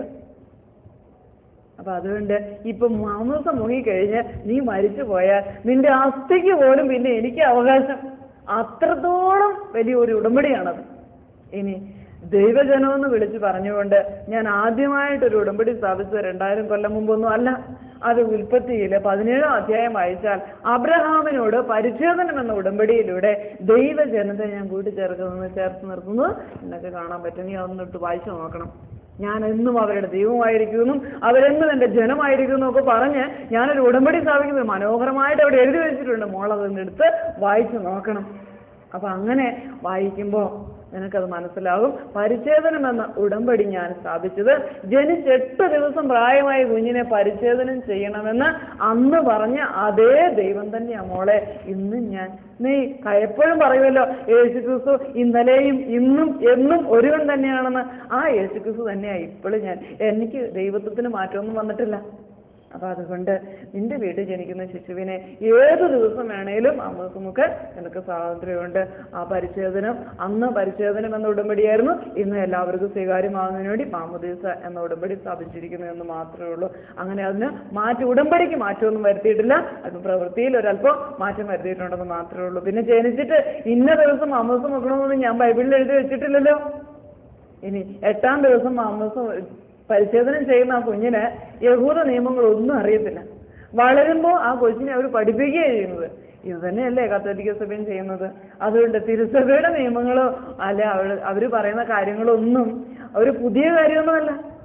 അതൊക്കെ പണ്ടേ ഉണ്ടായിരുന്ന പഴയ നിയമത്തിൽ തുടങ്ങി വെച്ചു അല്ല, എന്നിട്ട് പുതിയ നിയമത്തിൽ അത് പൂർത്തിയാക്കി. അപ്പൊ അതുകൊണ്ട് ഇത് തിരുസഭ കണ്ടുപിടിച്ച ഒരു പുതിയ കാര്യമായിട്ടൊന്നും മോള് വിചാരിക്കണ്ട കേട്ടോ. തിരുസഭയെ നയിക്കുന്നത് പരിശുദ്ധാത്മാവാണ്. മോള് കത്തോലിക്ക സഭയിലേക്ക് മടങ്ങി വരിക. എന്നിട്ട് എൻ്റെ സഭയിൽ ചേർന്ന് മാമോദീസ സ്വീകരിക്കുമ്പോൾ എൻ്റെ അമ്മയുടെ പേര് പറയാനായിരുന്നു നിനക്ക് ഏറ്റവും കൂടുതൽ വിഷമം. അതുകൊണ്ട് എൻ്റെ അമ്മയുടെ പേര് തന്നെ സ്വീകരിക്കണം. മരിയ എന്ന പേര് സ്വീകരിച്ച് അമ്മയുടെ പേര് സ്വീകരിച്ച് നീ മാമോദീസ മുങ്ങി കത്തോലിക്ക തിരുസഭയുടെ അംഗമായി തീരണം. തിരുസഭയ്ക്ക് തെറ്റ് പറ്റിയാൽ ഞാൻ തിരുത്തിക്കൊള്ളാം, നീ തിരുത്തണ്ട. തിരുസഭയെ നയിക്കുന്നത് പരിശുദ്ധാത്മാവാണ്. തിരുസഭ എന്തു പറയുന്നോ അത് നീ അനുസരിക്കണം. തിരുസഭയെ നയിക്കുന്നത് പരിശുദ്ധാത്മാവായതുകൊണ്ടാണ് ഞാൻ അതങ്ങനെ പറയുന്നത്. കാരണം തിരുസഭ കുറച്ച് നിയമങ്ങളൊക്കെ എഴുതി ഉണ്ടാക്കിയിട്ട് അതുകൊണ്ട് ഈ പരിശുദ്ധാത്മാവിൻ്റെ കൊണ്ടേ കൊടുത്ത് സീലിയിക്കുകയല്ല ചെയ്യുന്നത്. പിന്നെയോ പരിശുദ്ധാത്മാവ് തിരുസഭയെ പഠിപ്പിക്കുകയാണ് ചെയ്യുന്നത്. അപ്പൊ അതുകൊണ്ട് തിരുസഭ എന്തെങ്കിലും പറഞ്ഞാൽ അത് മുഴുവൻ നീ അനുസരിക്കണം. കാരണം അത് പരിശുദ്ധാത്മാവിന്റെ ഇഷ്ടമാണ്. മാമോദീസ സ്വീകരിച്ചുകൊള്ളുക, അമ്മയുടെ പേര് സ്വീകരിച്ചുകൊള്ളാൻ പറഞ്ഞു. അപ്പൊ ഞാൻ പറഞ്ഞു ഇപ്പൊ എനിക്ക് കാര്യം മനസ്സിലായി, ഞാൻ മാമോദീസ സ്വീകരിക്കാം, മാതാവിന്റെ പേര് വിടാം. പക്ഷെ എനിക്കൊരു സംശയം, ഇങ്ങനെ മുങ്ങിക്കഴിഞ്ഞു കഴിഞ്ഞ് മാമോദീസ മുങ്ങിയോ പള്ളിയിൽ പോകണം, ഞായറാഴ്ച എങ്കിലും പോകണം നിർബന്ധം. അങ്ങനെ ഞായറാഴ്ച എങ്കിലും പള്ളിയിൽ ചെന്ന് കഴിഞ്ഞിട്ടുണ്ടെങ്കിൽ കുർബാന സ്വീകരിക്കണം. കുർബാന എന്ന് പറഞ്ഞൊരു കാര്യമുണ്ട് അവിടെ. അതാ ഏറ്റവും ഒരു തട്ടിപ്പ് അവിടെയാണ് നടക്കുന്നത്. കാരണം ഒരു ഗോതമ്പപ്പം എടുത്ത് അതിനകത്ത് യേശുക്രിസ്തു ജീവിക്കുന്നു പറഞ്ഞ് തരും. അതെങ്ങനെ വിശ്വസിക്കാണ്? യേശു അങ്ങനെ ഒരു അപ്പത്തിനകത്താണ് ഇരിക്കുന്നത്. അത് വലിയ തട്ടിപ്പില്ല. കർത്താവ് നിന്റെ ഓർമ്മയ്ക്ക് വേണ്ടി ചെയ്യാനല്ലേ പറയുന്നത്, അല്ലാതെ ഇങ്ങനെ ബലിയർപ്പിക്കാനാണോ പറഞ്ഞത്? ഈശോ പറഞ്ഞു, എൻ്റെ മോളെ യോഹന്നാന്റെ സുവിശേഷം 6-ാം അധ്യായം എന്നെങ്കിലും വായിച്ചിട്ടുണ്ടെങ്കിൽ ഈ ചോദ്യം പോലും മോൾ എന്നോട് ചോദിക്കുകയില്ല. അതുകൊണ്ട് മോൾ ആദ്യം യോഹന്നാന്റെ സുവിശേഷം 6-ാം അധ്യായം ഉണ്ടോ എന്ന് നോക്കിയിട്ട് അതൊന്ന് എടുത്ത് വായിച്ചു നോക്ക്. എല്ലാ ബൈബിളിലും അതൊരുപോലെ എഴുതിയിരിക്കുന്നത്. കാരണം ഞാൻ എന്ത് പറഞ്ഞാലും ഒന്നെങ്കിൽ പറയും ഈ ബൈബിളിലില്ലല്ലോ, പുതിയ നിയമത്തിലില്ലല്ലോ, ബൈബിളിലില്ലല്ലോ എന്നൊക്കെ പറയും. അതുകൊണ്ട് ഈശോ ഓരോ ഉത്തരം തരുമ്പോഴും പറയും ഇത് ബൈബിളിലുണ്ട്, ഇത് പുതിയ നിയമത്തിലുണ്ട് എന്ന് പറഞ്ഞിട്ടാണ് ഉത്തരം വരിക. അപ്പൊ അതുകൊണ്ട് എനിക്ക് പിന്നെ സംശയിക്കാൻ ചോദ്യം ചെയ്യാൻ പറ്റത്തില്ലാത്ത അതുകൊണ്ടാണ് വചനത്തിൽ നിന്ന് തന്നെയാണ് ഈശോ ഉത്തരം തന്നുകൊണ്ടിരിക്കുന്നത്. അപ്പൊ ഇങ്ങനെ പറഞ്ഞിട്ട് ഈശോ ഇങ്ങനെ ഈ കാര്യങ്ങളെ കുറിച്ച് പറഞ്ഞു കഴിഞ്ഞപ്പോൾ വീണ്ടും ഈശോ പറഞ്ഞു, മോളെ അന്ന് ജനക്കൂട്ടത്തോട് ഞാനിങ്ങനെ സംസാരിച്ചു, കുർബാനയുടെ കാര്യങ്ങളെക്കുറിച്ചൊക്കെ അവരോട് പറയുകയായിരുന്നു. എൻ്റെ ശരീരം ഭക്ഷിക്കണം, എൻ്റെ രക്തം പാനം ചെയ്യണം എന്നൊക്കെ പറഞ്ഞപ്പോൾ അവർക്കത് മനസ്സിലായില്ല. വലിയ ജനക്കൂട്ടം എൻ്റെ മുമ്പിൽ ഇരുന്ന് അവർ മുഴുവൻ എഴുന്നേറ്റ് പോയി. ഒടുവിൽ ഏതാനും പേര് മാത്രം എൻ്റെ മുമ്പിൽ അവശേഷിച്ചു. എൻ്റെ മുമ്പിൽ നിന്ന് ഞാൻ പറയുന്നത് കേട്ടുകൊണ്ടിരിക്കുന്ന ജനം എൻ്റെ മുമ്പിൽ നിന്ന് എഴുന്നേറ്റ് പോവുകയാണ്. അപ്പൊ പിന്നെ നിന്റെ മുമ്പിൽ നിന്ന് എഴുന്നേറ്റ് പോവുകയല്ലേ? വിശുദ്ധ കുർബാനയെ കുറിച്ച് നീ പറയുന്നത് നിന്റെ മുമ്പിൽ നിന്ന് വേണ്ടി ചിലപ്പോൾ എഴുന്നേറ്റ് പോകും, എൻ്റെ മുമ്പിൽ നിന്ന് അവർ എഴുന്നേറ്റ് പോയതാ. അപ്പൊ അതുകൊണ്ട് ഇവരിങ്ങനെ എഴുന്നേറ്റ് പോയി. ഒടുവിൽ വളരെ കുറച്ച് പേര് മാത്രം അവശേഷിച്ചു. അപ്പോ അവശേഷിച്ചവരോട് ഞാൻ എന്താ ചോദിച്ചെന്നറിയോ? നിങ്ങളും പോകാൻ ആഗ്രഹിക്കുന്നു? തിരുസഭ വിട്ട് പോകണമെന്ന് പറഞ്ഞ് നിർബന്ധിച്ച് ഇറങ്ങി പോകുന്നവരോട് എനിക്ക് ഒരൊറ്റ ചോദ്യം ചോദിക്കാനുള്ളൂ, നിങ്ങളും പോകാൻ ആഗ്രഹിക്കുന്നു? കാരണം ദിവ്യകാരുണ്യം ഒരു ദൈവീക രഹസ്യമാണ്. എൻ്റെ പിതാവിൽ നിന്ന് കൃപ ലഭിച്ചവരല്ലാതെ ആരും അത് മനസ്സിലാക്കുകയില്ല. അത്ര വലിയ രഹസ്യമാണത്. അത് അന്നങ്ങനെ പോയിക്കൊണ്ടിരുന്നവരെയൊക്കെ ഞാൻ തിരിച്ചു വിളിച്ചില്ല. ഇങ്ങ് വന്നേ മക്കളെ, ഇവിടെ ഇങ്ങ് വന്നേ, ഇതിനകത്ത് ഞാനിങ്ങനെ അപ്പത്തിനകത്ത് മറഞ്ഞിരിക്കുകയാണ് കേട്ടോ, കുറച്ച് കഴിയുമ്പോൾ വൈദികരുണ്ടാവും, പിന്നെ അത് കൂതാശയാവും, അന്ന് ഊസിക്കകത്ത് ഞാനിങ്ങനെ മറഞ്ഞിരുന്നു നിങ്ങളുടെ ഉള്ളിലേക്ക് വരുമെന്നൊന്നും പറഞ്ഞ് ഞാൻ ആർക്കും വിശദീകരിച്ചു കൊടുത്തില്ല. ഞാൻ ഒരു ചോദ്യം ചോദിച്ചുള്ളൂ, നിങ്ങളും പോകാൻ ആഗ്രഹിക്കുന്നു? നിന്നോട് അതുകൊണ്ട് ഞാൻ അത് തന്നെ ചോദിക്കുള്ളൂ, പോകാൻ ആഗ്രഹമുണ്ടോ നിനക്ക്? ഇനി എൻ്റെ ശരീരം യഥാർത്ഥ ഭക്ഷണമാണെന്നും എൻ്റെ രക്തം യഥാർത്ഥ പാനീയമാണെന്നും ഞാൻ പറഞ്ഞിരുന്നില്ലേ? എൻ്റെ ശരീരം ഭക്ഷിക്കുക, എൻ്റെ രക്തം പാനം ചെയ്യണമെന്നല്ലേ ഞാൻ പറഞ്ഞത്? അതോ ഈ അപ്പം എടുത്ത് ഉയർത്തിയിട്ട് ഞാൻ എന്താ പറഞ്ഞത്? ഇതെൻ്റെ ശരീരത്തിന് പകരമുള്ള അപ്പമാണെന്നാണോ പറഞ്ഞത്? അല്ല, ഞാൻ പറഞ്ഞത് എൻ്റെ ശരീരമാണെന്നാണ് പറഞ്ഞത്. എനിക്ക് വേണേ പറയായിരുന്നു അങ്ങനെ, നീ ഇപ്പം അല്ല, എനിക്കറിയാം നീ പിന്നെ ഇങ്ങനെ പറയുമെന്ന്. വേണമെങ്കിൽ ഇതെന്റെ ശരീരത്തിന് പകരമുള്ള അപ്പമാണ്, ഇതിനകത്ത് ഞാൻ ഒളിച്ചിരിപ്പുണ്ടെന്നല്ല പറഞ്ഞത്, ഇതെന്റെ ശരീരമാണെന്നാണ് പറഞ്ഞത്. അതെന്റെ കയ്യിലിരിക്കുന്ന അപ്പമാണെന്ന് എനിക്കറിയത്തില്ലേ? അത് കണ്ടുകൊണ്ടിരിക്കുന്ന ശിഷ്യന്മാരെ അപ്പമായിട്ട് തന്നെയാണ് കണ്ടത്. പക്ഷെ അവരാരും എന്നോട് ചോദിച്ചില്ല, കർത്താവ് ഇത് അപ്പമാണല്ലോ, ഇത് നിന്റെ ശരീരമല്ലേ എന്ന് അവരെന്നോട് ചോദിച്ചില്ല. കാരണം അവർ വിശ്വാസികളായിരുന്നു. ഞാൻ പറയുന്നത് അത് അങ്ങനെ തന്നെയാണെന്ന് അവർ വിശ്വസിച്ചു. അത് അപ്പമായിട്ട് ഇന്നാലും ശരി, മാംസമാണെന്ന് പറഞ്ഞാൽ മാംസമാണ്. അവരുടെ വിശ്വാസം അത്ര ദൃഢമായിരുന്നു. അതുകൊണ്ട് അത് വീഞ്ഞല്ലേ കർത്താവ്, രക്തമല്ലല്ലോ എന്ന് അവരെന്നോട് പറഞ്ഞില്ല. ഇത് രക്തമാണെന്ന് ഞാൻ പറഞ്ഞു, രക്തമാണെങ്കിൽ രക്തം. അവരത് വിശ്വസിച്ചു. അതുപോലെ വിശ്വസിക്കാൻ നിങ്ങൾ ശ്രമിക്കാം. ഞാൻ കള്ളം പറയുകയില്ല. രക്തമാണെന്ന് പറഞ്ഞാൽ രക്തമാണ്, മാംസമാണെന്ന് പറഞ്ഞാൽ മാംസമാണ്. പിന്നെ എൻ്റെ ഓർമ്മയ്ക്ക് വേണ്ടി ചെയ്യാൻ പറഞ്ഞതെന്നാണ് നീ പറയുന്നത്. ഓർക്കാൻ വേണ്ടി ചെയ്യാൻ പറഞ്ഞത് എന്താണെന്ന് അറിയാമോ മോളെ? അപ്പോൾ എടുത്ത് പിടിച്ച്, അപ്പോൾ ഞാൻ തന്നെയാണ്, എന്നെ തന്നെയാണ് ഞാൻ എൻ്റെ കയ്യിലെടുത്ത് പിടിച്ചിരിക്കുന്നത്. എന്നിട്ട് ഞാൻ എന്നെ തന്നെ മുറിച്ച് തന്നുകൊണ്ടാണ് പറഞ്ഞത് ഞാൻ വീണ്ടും വരുന്നവരെ ചെയ്യാൻ. എന്ന് വെച്ചാൽ എന്താ അർത്ഥം? ഞാൻ എന്നെ തന്നെ മുറിച്ച് നിങ്ങൾക്ക് തന്നതുപോലെ ഞാൻ വീണ്ടും വരുന്നത് വരെ നിങ്ങളെ തന്നെ മുറിച്ച് മറ്റുള്ളവർക്ക് കൊടുക്കണം. അതാ ഞാൻ ഉദ്ദേശിച്ചത്. അല്ലാതെ എൻ്റെ ഓർമ്മയ്ക്ക് വേണ്ടിയിട്ട് അപ്പവും പിഴിഞ്ഞും തിന്നാനും കുടിക്കാനാണ് ഞാൻ പറഞ്ഞത്. എങ്കിൽ പിന്നെ എല്ലാ ദിവസവും ഇതിനെ പള്ളിയിലേക്ക് വരുന്ന വീട്ടിൽ കുറച്ച് അപ്പം മീനും ഒക്കെ ഉണ്ടാക്കി വെച്ചിട്ട് രാവിലെ എല്ലാവരുടെ കൂടി വട്ടം കുടിക്കും, വന്നേ കർത്താവിൻ്റെ ഓർമ്മയ്ക്ക് നമുക്ക് തിന്നുകയും കുടിക്കുകയും ചെയ്യാം എന്ന് പറഞ്ഞ് ചെയ്താൽ പോരെ? എൻ്റെ ഓർമ്മയ്ക്ക് വേണ്ടി തിന്നാനും കുടിക്കാനും അല്ല ഞാൻ പറഞ്ഞത്. എൻ്റെ ശരീരം ഭക്ഷിച്ചും എൻ്റെ രക്തം പാനം ചെയ്തും നിനക്ക് ജീവൻ ഉണ്ടാവുകയും ആ ജീവൻ നീ മറ്റുള്ളവർക്ക് കൊടുക്കുകയും ചെയ്യണമെന്നാണ് ഞാൻ ഉദ്ദേശിച്ചത്. ഇനിയും വളരെയേറെ കാര്യങ്ങൾ ഇതേക്കുറിച്ച് എനിക്ക് പറയാനുണ്ടെന്ന്, പക്ഷേ ഇപ്പോൾ നിനക്ക് ഗ്രഹിക്കാൻ പറ്റുകയില്ല. അതുകൊണ്ട് പിന്നീട് സംസാരിക്കാം. ഇപ്പോൾ നീ അന്ന് സ്ലീഹന്മാർ വിശ്വസിച്ചതുപോലെ ആ ഗോതമ്പപ്പത്തിനുള്ളിൽ ഞാനുണ്ടെന്ന് വിശ്വസിക്കുക. ഒരു ഗോതമ്പപ്പത്തിൽ പോലും ഒളിച്ചിരിക്കാൻ, മറഞ്ഞിരിക്കാൻ എനിക്ക് കഴിവില്ലെങ്കിൽ പിന്നെ നിന്റെ ഉള്ളിൽ ഞാനുണ്ടെന്ന്, ഈ പ്രപഞ്ചം മുഴുവൻ ഞാനുണ്ടെന്ന് നീ എങ്ങനെ വിശ്വസിക്കും? എവിടെ കണ്ടിട്ടാണ് നീ വിശ്വസിക്കുന്നത്? എവിടെയാണ് നിനക്ക് എന്നെ കാണാൻ പറ്റുന്നത്? അപ്പൊ പിന്നെ നീ എങ്ങനെ വിശ്വസിക്കുന്നത്? അപ്പൊ പിന്നെ ഞാൻ ഇല്ലെന്നാണ് വിശ്വസിക്കുന്നത് നീ? അതുകൊണ്ട് എൻ്റെ മോളെ, ഈ കാര്യങ്ങൾ വിശ്വാസത്താൽ ഹൃദയത്തിൽ സ്വീകരിക്കുക. എന്നിട്ട് തിരുസഭ പറയുന്നതെല്ലാം അനുസരിച്ചുകൊണ്ട് ഞാൻ പറഞ്ഞു, ഇപ്പൊ ഇത് എനിക്ക് മനസ്സിലായി, ഇത്രയും പറഞ്ഞത് മനസ്സിലായി, ഞാൻ പള്ളിയിൽ ബലി അർപ്പിക്കാം. പക്ഷെ ഒരു കുഴപ്പം, പള്ളിയിൽ പോയി കഴിഞ്ഞാൽ പള്ളിക്കകത്ത് നിൽക്കാൻ പറ്റിയല്ല. പള്ളിയിലേക്ക് പോകുന്ന വഴിക്ക് റോഡിൽ തന്നെ ഒരാളെ നിർത്തിയിട്ടുണ്ട്. പിന്നെ അങ്ങ് ചെല്ലും പള്ളിയുടെ മാതൃക തന്നെ അമ്മയാണെന്ന് പറഞ്ഞ ഒരാളെ നിർത്തിയിട്ടുണ്ട്. പിന്നെ നോക്കിക്കഴിഞ്ഞാൽ പള്ളിക്കകത്ത് നിറയെ വിഗ്രഹങ്ങളാണ്, പുണ്യാളന്മാരാന്ന് പറയുന്നത്. കുറെ പേര് സക്രാരിയുടെ മുകളിലാണ്, കർത്താവിന്റെ തലയ്ക്ക് മുകളിലാണ് നിൽക്കുന്നത്. അതെനിക്ക് ഒട്ടും സഹിക്കത്തില്ലാത്ത കാര്യമായിരുന്നു. കർത്താവിന്റെ തലയ്ക്ക് മുകളിൽ കയറിയിരിക്കാന്ന് പറഞ്ഞു. അന്ന് ഞാൻ ചോദിച്ചു, കർത്താവ് ഇങ്ങനെയൊക്കെയാ, ഇതൊക്കെ വിഗ്രഹാരാധനയാണ്, അതുകൊണ്ട് പള്ളിയിൽ ഒരു തരത്തിലും പോകാൻ പറ്റത്തില്ല. പള്ളിയുടെ മുകളിലും ഉണ്ട്, കർത്താവ് മാത്രമാണ് അവിടെ ഏറ്റവും താഴെ ഇരിക്കുന്നത് സക്രാരിക്കകത്ത്, ബാക്കി എല്ലാവരും പൊക്കത്തിൽ കൂടി ഇരിക്കുന്നത്. അപ്പൊ അതുകൊണ്ട് ഇതെനിക്ക് സഹിക്കാൻ പറ്റില്ല ഈശോയെ. അപ്പൊ അതിനെന്താ ചെയ്യണം ഈശോ? ഇത്ര വിഷമം തോന്നാൻ കാരണം എന്താ? നിയമാവർത്തന പുസ്തകം 4-ാം അധ്യായത്തിന്റെ 15 മുതലുള്ള വചനങ്ങൾ ഞാൻ ഈശോയെ വായിച്ച് കേൾപ്പിച്ചു. ഹോറബിൽ വെച്ച് അഗ്നിയുടെ മധ്യത്തിൽ നിന്ന് കർത്താവ് നിങ്ങളോട് സംസാരിച്ച ദിവസം നിങ്ങളൊരു രൂപവും കണ്ടില്ല.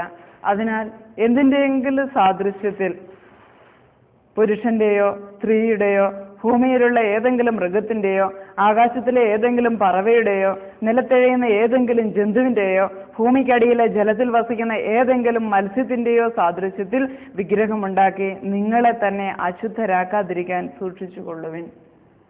ഇത് ഞാൻ വായിച്ച് കേൾപ്പിച്ചു. കർത്താവെ, വിഗ്രഹങ്ങളൊന്നും പാടില്ല എന്ന് ഇപ്പൊ മനസ്സിലായില്ലേ? ഈശോ പറഞ്ഞു, എൻ്റെ മോളെ, നീ ഏത് വചനം ഉപയോഗിച്ച് തർക്കിക്കുന്നുണ്ടോ ആ വചനത്തിൽ തന്നെ അതിന്റെ മറുപടിയുമുണ്ട്. പരിശുദ്ധാത്മാവിന്റെ നിറവോടുകൂടി വായിക്കാത്തതുകൊണ്ടുള്ള കുഴപ്പമാണ്. ഇനി ഞാൻ വായിക്കാം, നീ ശ്രദ്ധിച്ച് കേൾക്കുക. ഹോറബിൽ വെച്ച് അഗ്നിയുടെ മധ്യത്തിൽ നിന്ന് കർത്താവ് നിങ്ങളോട് സംസാരിച്ച ദിവസം നിങ്ങളൊരു രൂപവും കണ്ടില്ല. അതിനാൽ അതിനാൽ എന്ന വാക്ക് നീ ശ്രദ്ധിച്ചോ അവിടെ? അതുകൊണ്ടാ പറഞ്ഞത് ഒന്നിന്റെ സാദൃശ്യത്തിൽ വിഗ്രഹം ഉണ്ടാക്കരുതെന്ന്. എന്നാൽ യോഹന്നാന്റെ ലേഖനം 1-ാം അധ്യായം 1-ാം വചനം എന്താ പറയുന്നത്? ആദ്യം മുതൽ ഉണ്ടായിരുന്നതും ഞങ്ങൾ കണ്ണുകൊണ്ട് കണ്ടതും സൂക്ഷിച്ച് വീക്ഷിച്ചതും കാതുകൊണ്ട് കേട്ടതും കൈകൊണ്ട് സ്പർശിച്ചറിഞ്ഞതുമായ ജീവന്റെ വചനത്തെക്കുറിച്ചാണ് ഞങ്ങൾ നിങ്ങളോട് സംസാരിക്കുന്നത്. കണ്ണുകൊണ്ട് കാണുകയും സൂക്ഷിച്ച് വീക്ഷിക്കുകയും കാതുകൊണ്ട് കേൾക്കുകയും കൈകൊണ്ട് സ്പർശിച്ചറിയുകയും ചെയ്തവൻ അന്നുണ്ടായിരുന്നവൻ മാത്രമല്ല, ആദിയിലേ ഉണ്ടായിരുന്നവനാ, ആദ്യം മുതൽ ഉണ്ടായിരുന്നവനാ. അതുകൊണ്ട് പരിശുദ്ധ ത്രിത്വം തങ്ങളെ തന്നെ നിങ്ങൾക്ക് വെളിപ്പെടുത്തി തന്നിട്ട് ഇനിയും കണ്ടില്ല എന്ന് പറയുന്നു. എന്നെ കാണുകയും എന്റെ കൂടെ ജീവിക്കുകയും ചെയ്തില്ലേ? എന്റെ ഹൃദയത്തിൽ ചാരിയിരുന്നില്ലേ ഒരു മനുഷ്യൻ? എന്നെ കണ്ടവൻ പിതാവിനെ കണ്ടിരിക്കുന്നുവെന്ന് ഞാൻ തന്നെ പറഞ്ഞിട്ടുണ്ടല്ലോ. അപ്പൊ പിതാവിനെ നിങ്ങൾ കണ്ടു കഴിഞ്ഞു. പരിശുദ്ധാത്മാവ് പ്രാവിന്റെ രൂപത്തിൽ എഴുന്നള്ളി വരുന്നതായി താൻ കണ്ടു എന്ന് യോഹന്നാൻ പറഞ്ഞിട്ടില്ലേ? സാക്ഷ്യപ്പെടുത്തിയിട്ടില്ലേ? അപ്പൊ പരിശുദ്ധ ത്രിത്വത്തെ നിങ്ങൾ കണ്ടു കഴിഞ്ഞു. ഇനിയും കണ്ടില്ല എന്ന് പറയരുത്, ഇനിയും കണ്ടില്ല എന്ന് പറയരുത്. കാരണം ദൈവം തങ്ങളെ തന്നെ നിങ്ങൾക്ക് വെളിപ്പെടുത്തി തന്നു കഴിഞ്ഞു. ഇനി മേലാൽ അങ്ങനെ പറയരുത്. വീണ്ടും ഞാൻ ഈശോയോട് ചോദിച്ചു, കർത്താവേ, ഇപ്പൊ ഇത്രയും കാര്യം എനിക്ക് മനസ്സിലായി. മാമോദീസ മുങ്ങണം, വിശുദ്ധ കുർബാന അർപ്പിക്കണം, കുർബാന സ്വീകരിക്കാം, വിഗ്രഹങ്ങളുണ്ടെന്നോർത്ത് പേടിക്കേണ്ട, രൂപങ്ങൾ ദൈവം തന്നെ അനുവദിച്ച് തന്നിരിക്കുന്നതാണ്. പുതിയ നിയമത്തില് പരിശുദ്ധ ത്രിത്വം തങ്ങളെ തന്നെ നിങ്ങൾക്ക് വെളിപ്പെടുത്തി തന്നിരിക്കുകയാണെന്ന് ഈശോ പറഞ്ഞല്ലോ. അപ്പൊ എനിക്കത് വിശ്വാസമായി. ഞാൻ ചോദിച്ചു, ഇത്രയും കാര്യം വിശ്വാസം, എന്നാൽ വൈദികർക്ക് പാപം മോചിക്കാൻ അധികാരമുണ്ടോ? ഒരു മനുഷ്യന് അങ്ങനെ പാപം മോചിക്കാൻ അനുവാദമുണ്ടോ? കുമ്പസാരിക്കേണ്ട ആവശ്യമുണ്ടോ? ദൈവത്തോട് നേരിട്ട് പറഞ്ഞാൽ പോരെ? അപ്പൊ ഈശോ പറഞ്ഞു, മോളെ, ദൈവം ആരാണെന്ന് അറിയത്തില്ലാത്തത് കൊണ്ടാ ദൈവത്തെ നേരിട്ട് സമീപിക്കുമെന്ന് നീ പറയാൻ തന്നെ കാരണം. ദൈവം ആരാണെന്ന് അറിയാമെങ്കിൽ നേരെ ചെന്ന് ദൈവത്തോട് സംസാരിക്കാമെന്ന് നീ പറയല. കാരണം പരമപരിശുദ്ധനായ ദൈവത്തെ ഒരു കാരണവശാലും നീ നിന്റെ ഒരു യോഗ്യതയും കൊണ്ട് നേരിട്ട് അങ്ങോട്ട് സമീപിക്കുകയല്ല. മറിച്ച് ദൈവം നല്ലവനായതുകൊണ്ട് അവിടുന്ന് നിന്നെ സമീപിക്കുക ചെയ്യുന്നു. നീ അങ്ങോട്ട് ചെല്ല്, നിന്റെ പുണ്യം കൊണ്ടും യോഗ്യത കൊണ്ടും നിന്റെ പ്രാർത്ഥന കൊണ്ടും ഒക്കെ നീ ദൈവത്തിന്റെ അടുത്ത് ചെല്ലാൻ നീ വിചാരിക്കുന്നുണ്ട്. പക്ഷെ വെറുതെയാ. ദൈവം നല്ലവനായതുകൊണ്ട് അവിടുന്ന് നിന്നെ സമീപിക്കുക ചെയ്യുന്നത്. അതുകൊണ്ട് ഈ അഹങ്കാരത്തിന്റെ വാക്കുകൾ നീ ഉപയോഗിക്കരുത്. പഴയ നിയമത്തിൽ ദാവീദിനെ കുറിച്ച് പറയുന്നുണ്ടല്ലോ. ദാവീദിനെ കുറിച്ച് ഞാൻ പുതിയ നിയമത്തിൽ രേഖപ്പെടുത്തിയിരിക്കുന്നത് എന്റെ ഹൃദയത്തിനിണങ്ങിയ മനുഷ്യനെന്ന. ജസ്സയുടെ പുത്രനായ ദാവീദിൽ എന്റെ ഹൃദയത്തിനിണങ്ങിയ മനുഷ്യനെ ഞാൻ കണ്ടെത്തിയിരിക്കുന്ന പറഞ്ഞിരിക്കുന്നു. ഈ ദാവീദ് പാപം ചെയ്തു. അപ്പൊ അത് 2 സാമുവേൽ 12-ാം അധ്യായത്തിൽ ദാവീദ് പാപം ചെയ്ത കാര്യങ്ങള് ദാവീദിനെ നാഥാൻ പ്രവാചകൻ ഓർമ്മപ്പെടുത്തുന്നുണ്ട്. ദൈവത്തിന്റെ ഹൃദയത്തിനിണങ്ങിയ മനുഷ്യനായിട്ട് പോലും അവൻ പാപം ചെയ്തപ്പോൾ അവന് മനസ്സിലായില്ല അവൻ പാപം ചെയ്തു എന്ന് പോലും. അങ്ങനെയാണെങ്കിൽ പിന്നെ നിനക്ക് പാപം ചെയ്യുമ്പോൾ മനസ്സിലാവുമോ നീ പാപം ചെയ്തു എന്നുള്ള കാര്യം? അവനാ പാപത്തിൽ മുഴുകി അങ്ങ് ജീവിക്കുമായിരുന്നു.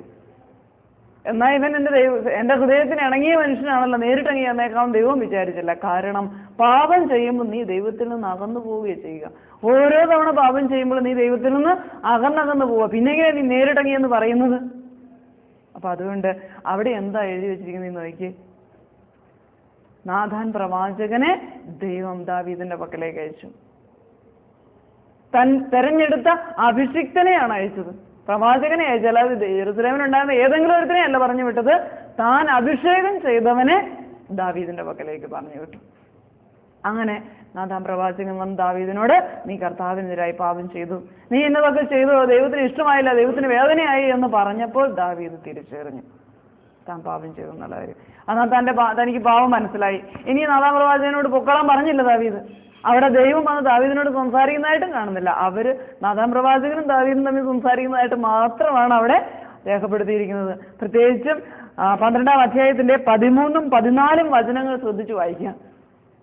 12-ന്റെ 13ഉം 14ഉം വചനങ്ങൾ ശ്രദ്ധിച്ചു വായിക്കുക. അപ്പൊ മനസ്സിലാവും അവിടെ ദൈവം അല്ല സംസാരിക്കുന്നത്, നാഥാൻ പ്രവാചകനിലൂടെയാണ് ദൈവം സംസാരിക്കുന്നത് മനസ്സിലാവും. ദാവീദ് പറഞ്ഞു, അതെ, കർത്താവിനെതിരായി ഞാൻ പാപം ചെയ്തു പോയി. നാഥാൻ പ്രവാചകന്റെ മുമ്പിൽ നിന്നാണ് ദാവീദ് പറയുന്നത്, അല്ല നേരിട്ട് ദൈവത്തോടെ എന്ന് പറയല്ലേ ചെയ്യുന്നത്. അദ്ദേഹം പറയുകയാണ്, അതെ, കർത്താവിനെതിരായി ഞാൻ പാപം ചെയ്തു പോയി. ഇത് തന്നെയല്ലേ കുമ്പസാരിക്കുമ്പോൾ നീ എന്ന് പറയുന്നത്. അച്ഛനെതിരായി ഞാൻ പാപം ചെയ്തു പോയി എന്നാണ് പറയുന്നത്. അല്ല, കർത്താവിനെതിരായി ഞാൻ പാപം ചെയ്തു പോയി. ഒരു മനുഷ്യനോടാ പറയുന്നത്, പക്ഷെ പറയുന്നത് ദൈവത്തിനെതിരെ പാപം ചെയ്തു പോയി എന്നാ പറയുന്നത്. ഏറ്റുപറയുകയാണ് തന്നെ കുറിച്ച് തന്നെ. ദൈവത്തോടെ എന്ന് പറയാൻ എളുപ്പമാണ്, ആരും അറിയല്ല, ദൈവം മാത്രമല്ലേ അറിയുള്ളൂ. ഒരു മനുഷ്യനോട് പറയുമ്പോൾ നീ താഴാവുന്നതിന്റെ അങ്ങേയറ്റം താന്നു കഴിഞ്ഞു, എളിമപ്പെടാവുന്നതിന്റെ ഏറ്റവും താഴത്തെ പടിയിലേക്ക് നീ ഇറങ്ങുകയും ചെയ്തു. നീ ചെയ്ത പാപങ്ങൾ, നീ മാത്രം അറിഞ്ഞ പാപങ്ങൾ നീ ചെന്നൊരു മനുഷ്യനോട് പറയുമ്പോൾ അതിൽ കൂടുതൽ നിനക്ക് ഈ ഭൂമി താഴാനില്ല ഒന്നും. ആത്മാർത്ഥമായിട്ടൊരു കുമ്പസാരം ഉണ്ടെങ്കിൽ അതിൽ താഴ്ന്ന പരിപാടി വേറെ ഒന്നുമില്ല. അങ്ങനെ അത്രയും താഴുകയാ ദാവീദ് നാഥാൻ പ്രവാചകന്റെ മുമ്പിൽ. ഞാൻ കർത്താവിനെതിരായി പാപം ചെയ്തു പോയി. എന്നാൽ ഇവൻ പാവം പറഞ്ഞല്ലോ, ഇനി നേരിട്ടെങ്കിൽ എന്നാക്കാന്ന് ദൈവം വിചാരിച്ചില്ല. അവിടെ ദൈവം വന്ന് ദാവീദിനോട് സംസാരിക്കുന്നതായിട്ട് എഴുതിയിട്ടില്ല. ദാവീദും പറയുന്നില്ല നേരിട്ട്, ഇനി ദൈവം തന്നെ നേരിട്ട് സംസാരിക്കട്ടെ എന്ന് ദാവീദും പറയുന്നില്ല. കാരണം ദാവീദിന് ദൈവം ആരാണെന്ന് അറിയാമായിരുന്നു. അതുകൊണ്ട് നാഥാൻ പ്രവാചകനോട് പറഞ്ഞിട്ട് ദാവീദ് പിന്നെ ഒന്നും മിണ്ടുന്നില്ല. അത്രയും പറഞ്ഞ് അനുസരിച്ച് കരഞ്ഞുകൊണ്ട് നിൽക്കുക. ഉടൻ തന്നെ നാഥാൻ പ്രവാചകനിലൂടെ തന്നെയാണ് ദൈവം മറുപടിയും കൊടുക്കുന്നത്. ദൈവം നേരിട്ട് വന്ന് കൊടുക്കുകയല്ല ചെയ്യുന്നത്. അതെ, കർത്താവ് നിന്റെ പാപം ക്ഷമിച്ചിരിക്കുന്നു. ഇത് തന്നെയല്ലേ അച്ഛൻ കുമ്പസാരക്കുട്ടി എന്ന് പറയുന്നത്, കർത്താവ് നിന്റെ പാപം ക്ഷമിച്ചിരിക്കുന്നു. എന്റെ കുഞ്ഞെ, ഇതൊരു പുതിയ കണ്ടുപിടുത്തമൊന്നുമല്ല കുമ്പസാരം എന്ന് പറഞ്ഞാല്. തിരുസഭ ഉണ്ടാക്കി വെച്ചൊരു പുതിയ കണ്ടുപിടുത്തം, പുതിയ എഴുത്തൊന്നുമല്ല. ഇത് പഴയ നിയമത്തിൽ തന്നെ എഴുതി വെച്ചിരിക്കുന്ന കാര്യമാണ്. ഇങ്ങനെയാ കുമ്പസാരിക്കണ്ടേന്ന് എഴുതി വെച്ചിട്ടുണ്ട്. ഏറ്റവും വലിയ കുമ്പസാരം താൻ ചെയ്ത കാര്യങ്ങൾ തുറന്നു എന്ന് പറഞ്ഞു. ഉടൻ തന്നെ പറയാം, അതേ കർത്താവ് നിന്റെ പാപം ക്ഷമിച്ചിരിക്കുന്നു. എന്നാൽ അടുത്ത സെക്കൻഡില് വേറൊരു വാക്കുകൂടി പറയുന്നുണ്ട്, നീ ഇത് ചെയ്തതുകൊണ്ട് നിന്റെ കുഞ്ഞു മരിച്ചു പോവും. കണ്ടോ, അനുഗ്രഹിക്കാനും ശാപിക്കാനുമുള്ള അധികാരം ഞാൻ കൊടുത്തിട്ടുണ്ട് എന്ന് തിരഞ്ഞെടുക്കപ്പെട്ടവർക്ക്. ഒരു കുഞ്ഞു ചാവുമെന്നല്ല എടുക്കുന്നത്, ജീവനുള്ള ഒരു ശിശു മരിച്ചു പോകുന്ന പറയുന്നത്. ജീവൻ എടുക്കാനും കൊടുക്കാനുള്ള അവകാശം ദൈവത്തിന് മാത്രമേ ഉള്ളൂ. അപ്പോൾ ദൈവം അതിനും കൂടി അധികാരം കൊടുത്താണ് പ്രവാചകനെ അങ്ങോട്ട് വിട്ടത്. ദൈവത്തോട് ചോദിച്ചിട്ട് വന്നിട്ട് പറയുമെന്നല്ല ചെയ്തത് പ്രവാചകൻ, അപ്പോൾ പറയുകയാണ് ചെയ്തത്. ദൈവവുമായിട്ട് നിരന്തരമായി ഹൃദയ ബന്ധം ദൈവം തെരഞ്ഞെടുത്തവർക്ക് അഭിഷിക്തർക്ക് ഉണ്ടായിരിക്കും. അതുകൊണ്ട് ഞാൻ എൻ്റെ അഭിഷിക്തരെ തിരഞ്ഞെടുത്ത ശിഷ്യന്മാരെ അയച്ചപ്പോൾ ഞാൻ അവരോട് എന്താ പറഞ്ഞത്? ഇതാ സകല അധികാരവും ഞാൻ നിങ്ങൾക്ക് നൽകിയിരിക്കുന്നു. ഒരു കുറച്ച് കുമ്പസാരിപ്പിക്കാനുള്ളത് മാറ്റി വെച്ചിരിക്കുന്നു, അല്ലെങ്കിൽ മാംസം മുക്കാൻ കുറച്ച് പാവം മോചിക്കാൻ മാറ്റി വെച്ചിരിക്കുന്നു ഒന്നും പറഞ്ഞിട്ടില്ല. സകല അധികാരവും നിങ്ങൾക്ക് നൽകിയിരിക്കുന്നു പറഞ്ഞു.